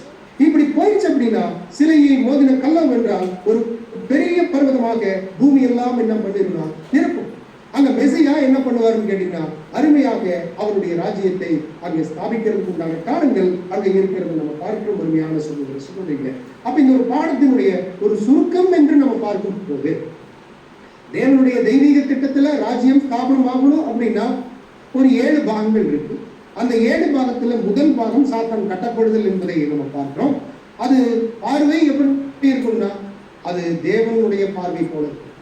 ஏன்னா திட்டம் அவருடைய, அவர் தான் ஏற்படுத்தி வைத்திருக்கிறார். அந்த டிவைன் ஸ்டாண்ட் பாயிண்ட்ல இருந்து நம்ம பார்க்கணும். அதே சமயம் இங்க அவர் என்ன பண்ணியிருக்கிறார் அப்படின்னா, மனு குலத்தை மிகப்பெரிய ஒரு வஞ்சகத்துக்குள்ள என்ன பண்ணியிருக்காருன்னா கொண்டு போய் வச்சிருக்கிறார். சொல்றார், இந்த ஒரு பைண்டிங்குடைய ப்ராசஸ் அவங்க சொல்லும் போது, அதாவது பைண்டிங் என்பது கட்டப்பட்டவரின் திட்டவட்டமான கட்டுப்பாட்டை குறிக்கிறது. செயல்படாதவாறு முடக்கப்படுதலை அது என்ன பண்றது இல்லைன்னா குறிப்பது இல்லை. எங்க ரோமர் 7:2 அடிப்படையில் கட்டப்பட்டிருக்குது, ஆனா முழுமையாக செயல்படாதவாறு முடக்கப்படுதலை அது குறிக்கவில்லை என்பதை தேவனுடைய பிள்ளைகள் புரிஞ்சு. நெக்ஸ்ட், அவருடைய அழிவு என்பது அது ஒரு சடுதியாக திடீரென்று என்ன கேட்டீங்கன்னா அங்க துவங்குவதை நம்ம அப்போ அதிலிருந்து தொடங்கப்பட்ட கட்டுப்பாடுகளானது, அந்த திடீர்னு தொடங்கின அந்த கட்டுப்பாடுகளானது அவன் முழுமையாக கட்டுப்படுத்தப்பட்டு படுகொலியில் வைக்கப்படும் வரைக்கும் படிப்படியாக முன்னேறி கட்டுப்படுத்தப்பட்டு. ஸோ கிராஜுவல் ப்ராசஸ் தானே தவிர நம்ம நினைக்கிற மாதிரி அது ஒரு இன்ஸ்டன்டா நடக்கக்கூடிய நிகழ்வு அல்ல என்பதை நம்ம புரிஞ்சுக்கணும். இன்ஸ்டன்டா நடந்தது அப்படின்னு நம்ம சொல்லிட்டோம்னா அது சாத்தானுடைய கட்டப்படுதல் மாத்திரம் தான் அப்படின்னு. ஆனா அது முழுமையடைறதுக்கு ஒரு கிராஜுவல் ப்ராசஸ் அங்க என்ன ஆகுதுன்னு கேட்டீங்கன்னா அங்க இருக்கிறத நம்ம பார்க்கணும். நெக்ஸ்ட் நம்ம கவனிக்கும் போது சாத்தானினுடைய குழப்பமான சாம்ராஜ்யத்தில் பாவத்தை அதிகரித்த செயல்பாடானது சொல்றார். பாவத்தை அதிகரிக்கும் செயல்பாடானது சாத்தான் கட்டப்பட்டிருக்கவில்லை என்பதை காட்டிலும் சாத்தான் கட்டப்பட்டிருக்கிறான் என்பதையே குறிக்கக்கூடியதாக. இன்னைக்கு உலகத்துல இவ்வளோ பெரிய விஷயங்கள் போயிட்டு இருக்கு. காரணம் என்னன்னா அவன் கட்டப்படலை அப்படிங்கறத காட்டிலும் அவன் கட்டப்பட்டிருக்கிறான் என்பதையே குறிக்கிறதாக நம்ம பார்க்கிறோம். நெக்ஸ்ட், சாத்தான் கட்டப்படுதல் அவனது வீட்டை பாதுகாப்பதற்கு பதிலாக அதை அழிக்கவே என்ன இருக்குன்னு கேட்டீங்கன்னா அனுமதி வந்திருக்கிறதை நம்ம பார்க்கிறோம். அப்போ மாபெரும் எதிராளியுடைய அந்த கட்டுப்படுதல் எப்போது நிறைவேறும் என்ற கேள்வி என்ன ஆகும்னா கண்டிப்பா எப்போது நிறைவேறும் அப்படின்ற ஒரு கேள்வி அங்க எழும்புவதற்கு வாய்ப்புகள் இருக்கு. சொல்றார் பிரதருடைய வார்த்தைகள். சபை திரள் கூட்டம் மகாபத்திர காலம் நிறைவடையும் போது சாத்தான் முழுமையா எதிராளி இல்லாமல் இவ்வளவு பயம்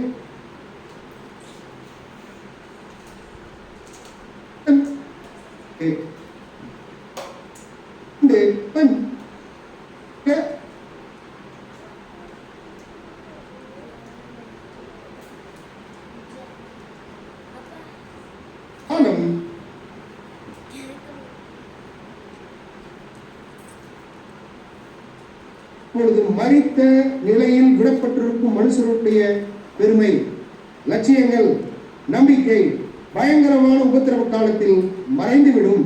அப்பொழுது அவர்களை தூக்கிவிடும்படிக்கு போதகர் தமது ராஜ்யத்தில் அங்கே உதவிடும் கரத்தை நீட்டி ராஜ்யத்தை அங்கு ஸ்தாபிப்பார். ரீபிரண்ட் நம்பர் 51:28. ஆகவே அருமையான சகோதர சகோதரிகளே, அங்கு சாத்தான் படுதல் என்பது இது ஏதோ அது உடனடியாக நடக்கக்கூடிய நிகழ்வு என்று எடுத்துட்டு நம்ம கேள்விகள் கேட்காம மாறாக அதனுடைய தன்மைகள் என்ன, அங்க சாத்தான் கட்டப்படுறார் அப்படின்னா அவனுடைய வல்லமைகள் எந்த அளவுக்கு படிப்படியாக எல்லா விதத்திலையும் என்ன இருக்குன்னு கேட்டீங்கன்னா அங்க ஒரு கட்டுப்பாட்டுக்குள்ளேயே வந்துட்டு இருக்குது. ஒரு பாயிண்ட்ல முழுமையாக அவர் என்ன பண்ணிடுவார்னா பாதாளத்துல தள்ளி முத்திரை அடைத்து மோசம் போக்காத படிக்க என்ன பண்ணிடுவார்னு கேட்டீங்கன்னா அங்க செய்திருவார்.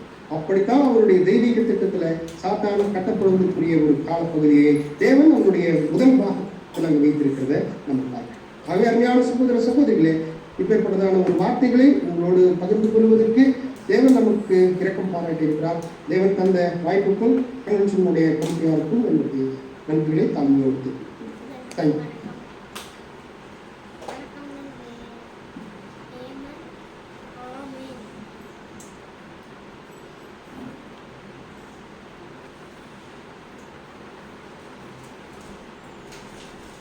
கிறிஸ்துவுக்குள் அன்பானவர்களே, இதுவரை சாத்தானின் கட்டப்படுதல் என்ற தலைப்பில் தேவனுடைய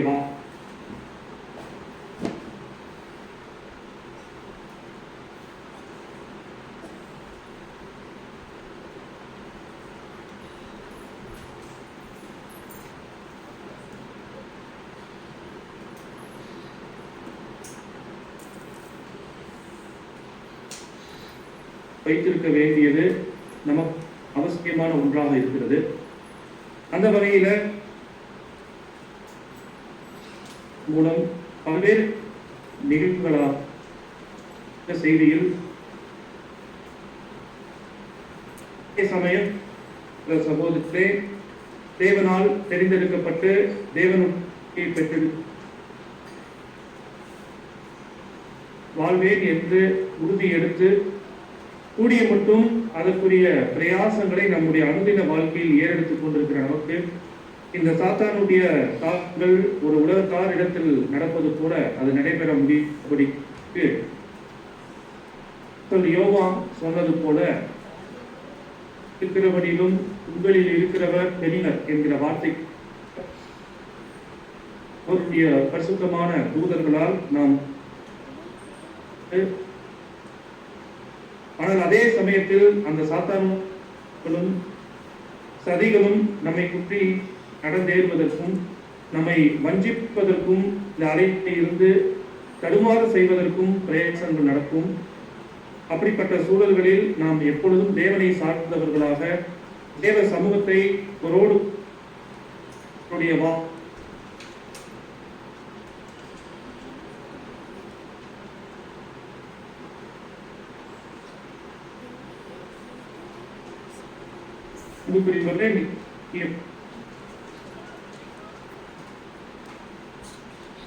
நாம் பெற்றுக் கொண்டிருக்கிறோம். தேவனுக்கு கர்த்தர் மூலம் இருதயத்தின் ஆழத்திலிருந்து நன்றி தெரிவிக்கலாம். அன்பழகன் அவர்களுக்கும் நாம் யாவர் சார்ந்த நன்றி தெரிவிக்கிறோம். கூட இந்த ஒரு 2 நாள் ஆவிக்குரிய மாநாட்டினுடைய முதலாம் நாள் நமக்குள்ளாக கடந்து வருகிறது. அந்த அடிப்படையில இந்த ஒரு இனத்துல காலை சத்திய தேவ செய்திகளையும் ஒரு சிம்போசியத்தையும் நாம் தியானம் பண்ணி முடித்திருக்கிறோம்.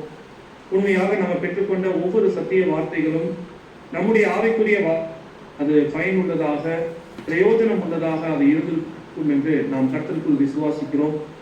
முதலாவது சத்திய செய்தியாக நன்மை செய்வதிலே சோர்ந்து போகாதிருங்கள் என்ற தலைப்பில்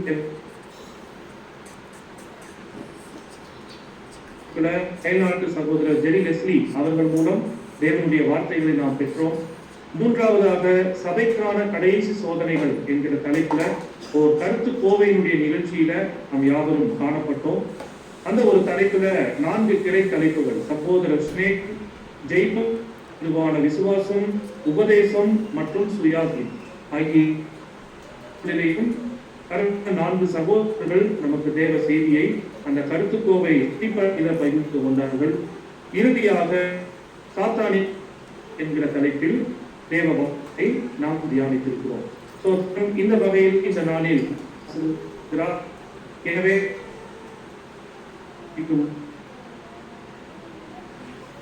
இந்த நன்மைகளை மனதில் பதிய வைத்து இந்த நாளினுடைய காலையில நம்ம வாசித்த மன்னாவின்படியாக கர்த்தர் மூலமாய் தேவன் நம்முடைய வாழ்க்கையில அநேக நன்மைகளையும் அநேக வெகுமதிகளையும் அவர் அதற்கு ஏற்ப தேவனுடைய சத்திய வார்த்தைகளின் ஆசீர்வாதங்கள் என்கிற வெகுமதியையும் இந்த ஒரு இக்கட்டான நாட்டில சகோதர சகோதரிகளாக நாம் ஐக்கியப்படக்கூடிய வெகுமதிகளையும் தேவன் நமக்கு அளித்திருக்கிறார் என்ற ஒரு நன்றி கொண்ட மனநிலைமையோடு நாம் யாவரும் ஒரு பாடல் பகுதிக்கு உள்ளாக கடந்து செல்லலாம்.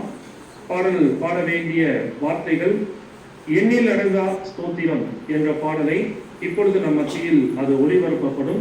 நாம் யாவரும் இருக்கிற இடத்திலேயே பாடலில் இணைந்து நாமும் காணப்படுவோம். பாடலுக்கு பிற்பாடு இந்த ஒரு முதல் நாளில் இறுதி ஜெபத்திற்கு நேராக நாம் கடந்து செல்வோம். விழுப்புரம் ஐக்கியத்தை சார்ந்த சகோதரர் எட்வர்ட் அவர்கள் நமக்கான இறுதி ஜெபத்தை அவர் ஏறெடுப்பார். எனவே இப்பொழுது நாம் பாடல் பகுதிக்குள்ளாக செல்லலாம்.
ஜெபம் செய்வோம். மகா உன்னதங்களில் வாசமாய் இருக்கின்ற எங்கள் பரலோகத்தின் பரிசுத்த தந்தையே, எங்கள் அப்பா பிதாவே, வானாதி வானங்கள் சொல்லக்கூடாத மகிமையிலே எங்கள் தெய்வமே, எங்கள் தந்தையே, எங்கள் தகப்பனே, அப்பா, இந்த ஒரு நாளிலும் கூட சகோதர சகோதரிகளாக நாங்கள் இந்த ஒரு இன்டர்நெட் மீட்டிங் மூலமாக இந்த ஒரு ஆவிக்குரிய மாநாட்டிலே நாங்கள் ஒன்றிணையவும், உம்மை ஆராதிக்கவும், உம்மை துதிக்கவும், உம்முடைய மகத்துவமான சத்திய வார்த்தைகளை நாங்கள் தியானிக்கவும், ஆவிக்குரிய விதத்தில் இதனால் நாங்கள் பலனடையவும் இந்த நாளிலும் நேசகுமாரர்களுக்குள் எங்களுக்கு தயவுக்கும் கிருபை பாராட்டுகிறப்பா. உடைய தயவுக்காக, உடைய இறக்கங்களுக்காக, உடைய கிருபைகளுக்காக, உடைய நேசகுமாரன் மூலமாகவே நன்றிகளையும் ஸ்தோத்திரங்களையும் ஒப்பாளர்கள் பணிந்து இருக்கிறேன். தந்தையே, அப்பா, இந்த ஒரு கொள்ளை நோயின் காலங்களில் கூட இந்த ஒரு கடந்த 2 வருடங்களாக கூட தந்தையே, இந்த ஒரு சூழ்நிலையின் மத்தியிலும் கூட உங்களுடைய ஆவிக்குரிய சத்தியங்கள் எந்த விதத்திலும் எங்களுக்கு குறைவில்லாமல் எங்கள் தேவரையும் உங்களுடைய நேசகுமாரனுடைய அந்த ஒரு வந்திரத்திலே இந்த ஒரு நாட்களில் அவருடைய மகிமையான பிரகாசத்தின் மூலமாக சத்திய வெளிச்சத்தின் வெளிச்சம் நாங்கள் காணும்படியாக எங்களுக்கு கிருபை இறக்கம் பாராட்டி வைக்கிறப்பா. உங்களுடைய இப்படிப்பட்ட இறக்கங்களுக்காகவும் கிருபைகளுக்காகவும் உங்களுடைய ஒப்பாக பணிந்து நன்றிகளை ஏற்றுக்கொள்கிறேன். தந்தையே, நாங்கள் இந்த ஒரு ஓட்டத்தில் ஓடுகிறதற்கு வேண்டிய பலனை பெற்றுக்கொள்கிறதற்கு எந்த ஒரு குறைவும் கூடிய தரத்திலிருந்து வைக்கவில்லை தகப்பனே. எங்களுக்கு வேண்டியதான சகல ஆவிக்குரிய ஆதாரங்களையும் நிறைவாய் தந்து எங்களை யோசித்து வருகிறேன் தகப்பனே. தந்தையே, இவர்களை பெற்றுக்கொண்டு அப்பா, நன்றியுள்ள பிள்ளைகளாக எங்களுக்கு வைக்கப்பட்டிருக்கக்கூடிய அந்த ஒரு ஆசிரிய அந்த ஒரு இலக்கை உடைய நேசகுமாரனுடைய சாயலை நாங்கள் பெற்றுக்கொள்கிறதற்காக நாங்கள் ஓடுகிறதற்கு வேண்டிய பலனை உன்னதத்திலிருந்து நீர் எங்களுக்கு தந்தள்ள முடியாத கூட குறிக்கிறோம் தகப்பனே. இந்த ஒரு நாளிலும் கூட எங்களுக்கு தேவரே பகிர்ந்தளித்த நம்முடைய சத்திய ஆதாரங்களுக்காக தேசமாக நம்முடைய பொறுப்பாளர் பணிந்து நன்றிகளை ஏற்கிறோம் தகப்பனே.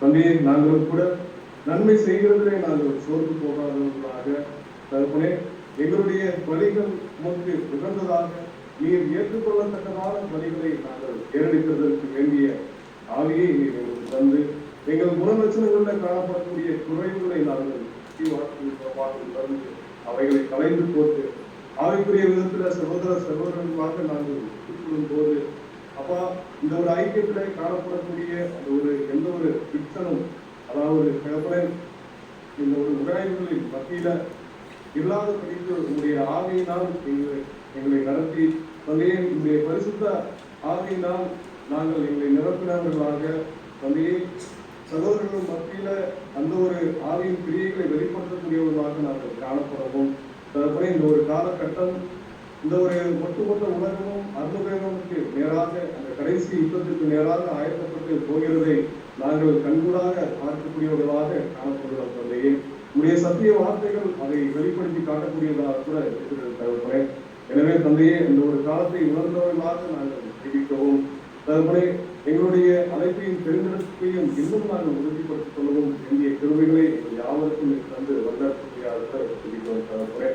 தந்தையே, இந்த ஒரு கடைசி காலங்களில் சாத்தான் கட்டப்பட்டு இன்னும் தனக்கு கொஞ்ச காலம் மாத்திரம் இருக்கிறது என்பதை உணர்ந்து இந்த உலக ஒட்டுமொத்த மருத்துவத்தின் மத்தியிலும் பெரிய தீமையான காரியங்களை கட்டமைத்து விட்டு அதை செயல்படுத்திக் கொண்டிருக்கிறதை கூட நம்முடைய சத்திய வார்த்தைகளின் மூலமாக அறிந்து கொண்டிருக்கிறோம் தகப்பனே. இப்படிப்பட்ட சூழ்நிலைகளின் மத்தியில எங்கள் தேவரை எங்களுடைய கரம் பிடித்து உங்களுடைய நேசகுமாரர்களுக்குள் எங்களை வழிநடத்தி வருகிறீங்க. இந்த ஒரு மகாபெரிய கிருபைகளை நாங்கள் அதிகமாக உணர்ந்தவர்களாக அதற்கே உரிய கிரியைகளை எங்களுடைய ஒரு ஆளுக்குரிய வாழ்க்கையில் வெளிப்படுத்தக்கூடியவர்களாக கூட நாங்கள் காணப்படுவதற்கு எங்கள் தேவரை எங்களை தொடர்ந்து உடைய சத்தியத்திலும் உடைய ஆவியிலும் வல்லத்தினுடைய தந்தையே, அப்பா, இந்த ஒரு ஐக்கியத்தின் மூலமாக இந்த ஒரு ஆவிக்குரிய மாநாட்டில் உலகெங்கிலும் இருந்து பங்கெடுக்கக்கூடிய ஒவ்வொரு சகோதர சகோதரிகளையும் கூட ஆவிக்குரிய விதத்திலையும் ஆசீர்வதித்து வழிநடத்தும்படியாக கூட கொண்டாடுகிறோம் தந்தையே. நாளைய தின கூட்டத்திற்காக கூட உங்களுடைய திருப்பாதங்களை கொண்டாடுகிறோம். எல்லாமே ஆசீர்வதித்து உடைய பரிசுத்தமான சத்தியங்கள் வெளிப்பட திரும்பிப்படுவதற்கு முடியாது கூட இந்த ஒரு ஆவிக்குரிய மாநாட்டிற்கென்று சகோதரர்கள் இருக்கக்கூடிய ஒரு முயற்சிகளை கூட அதிகமாக ஆசீர்வதித்து வழிநடத்தும்படியாக கூட கொண்டாடுகிறோம். இன்னும் உடைய சமூகத்திலே நாங்கள் கேட்டதும் கேட்க மறந்துட்டதுமாகிய சகல நன்றிகளையும் தயவுடையும் கிருபையின்படியும் வழிநடத்தும்படியாக தகப்பனே உடைய நேசகுமாரரும் எங்கள் ஆண்டவரும் எங்கள் இரட்சகரும் இதற்காக உடைய சமூகத்தில் திட்டம் பகிர்ந்து பேசிக்கொண்டு எங்கள் கரம் பிடித்து வழிநடத்தக்கூடிய எங்கள் மனவாளனாகிய இயேசு கிறிஸ்துவின் பரிசுத்த நாமத்தில் எங்கள் ஜெபங்களை ஏறெடுக்கிறோம். எங்கள் ஜெபம் கேட்டவர்களுங்க ஜீவனுள்ள பரிசுத்த பாவ தந்தையே. ஆமென்.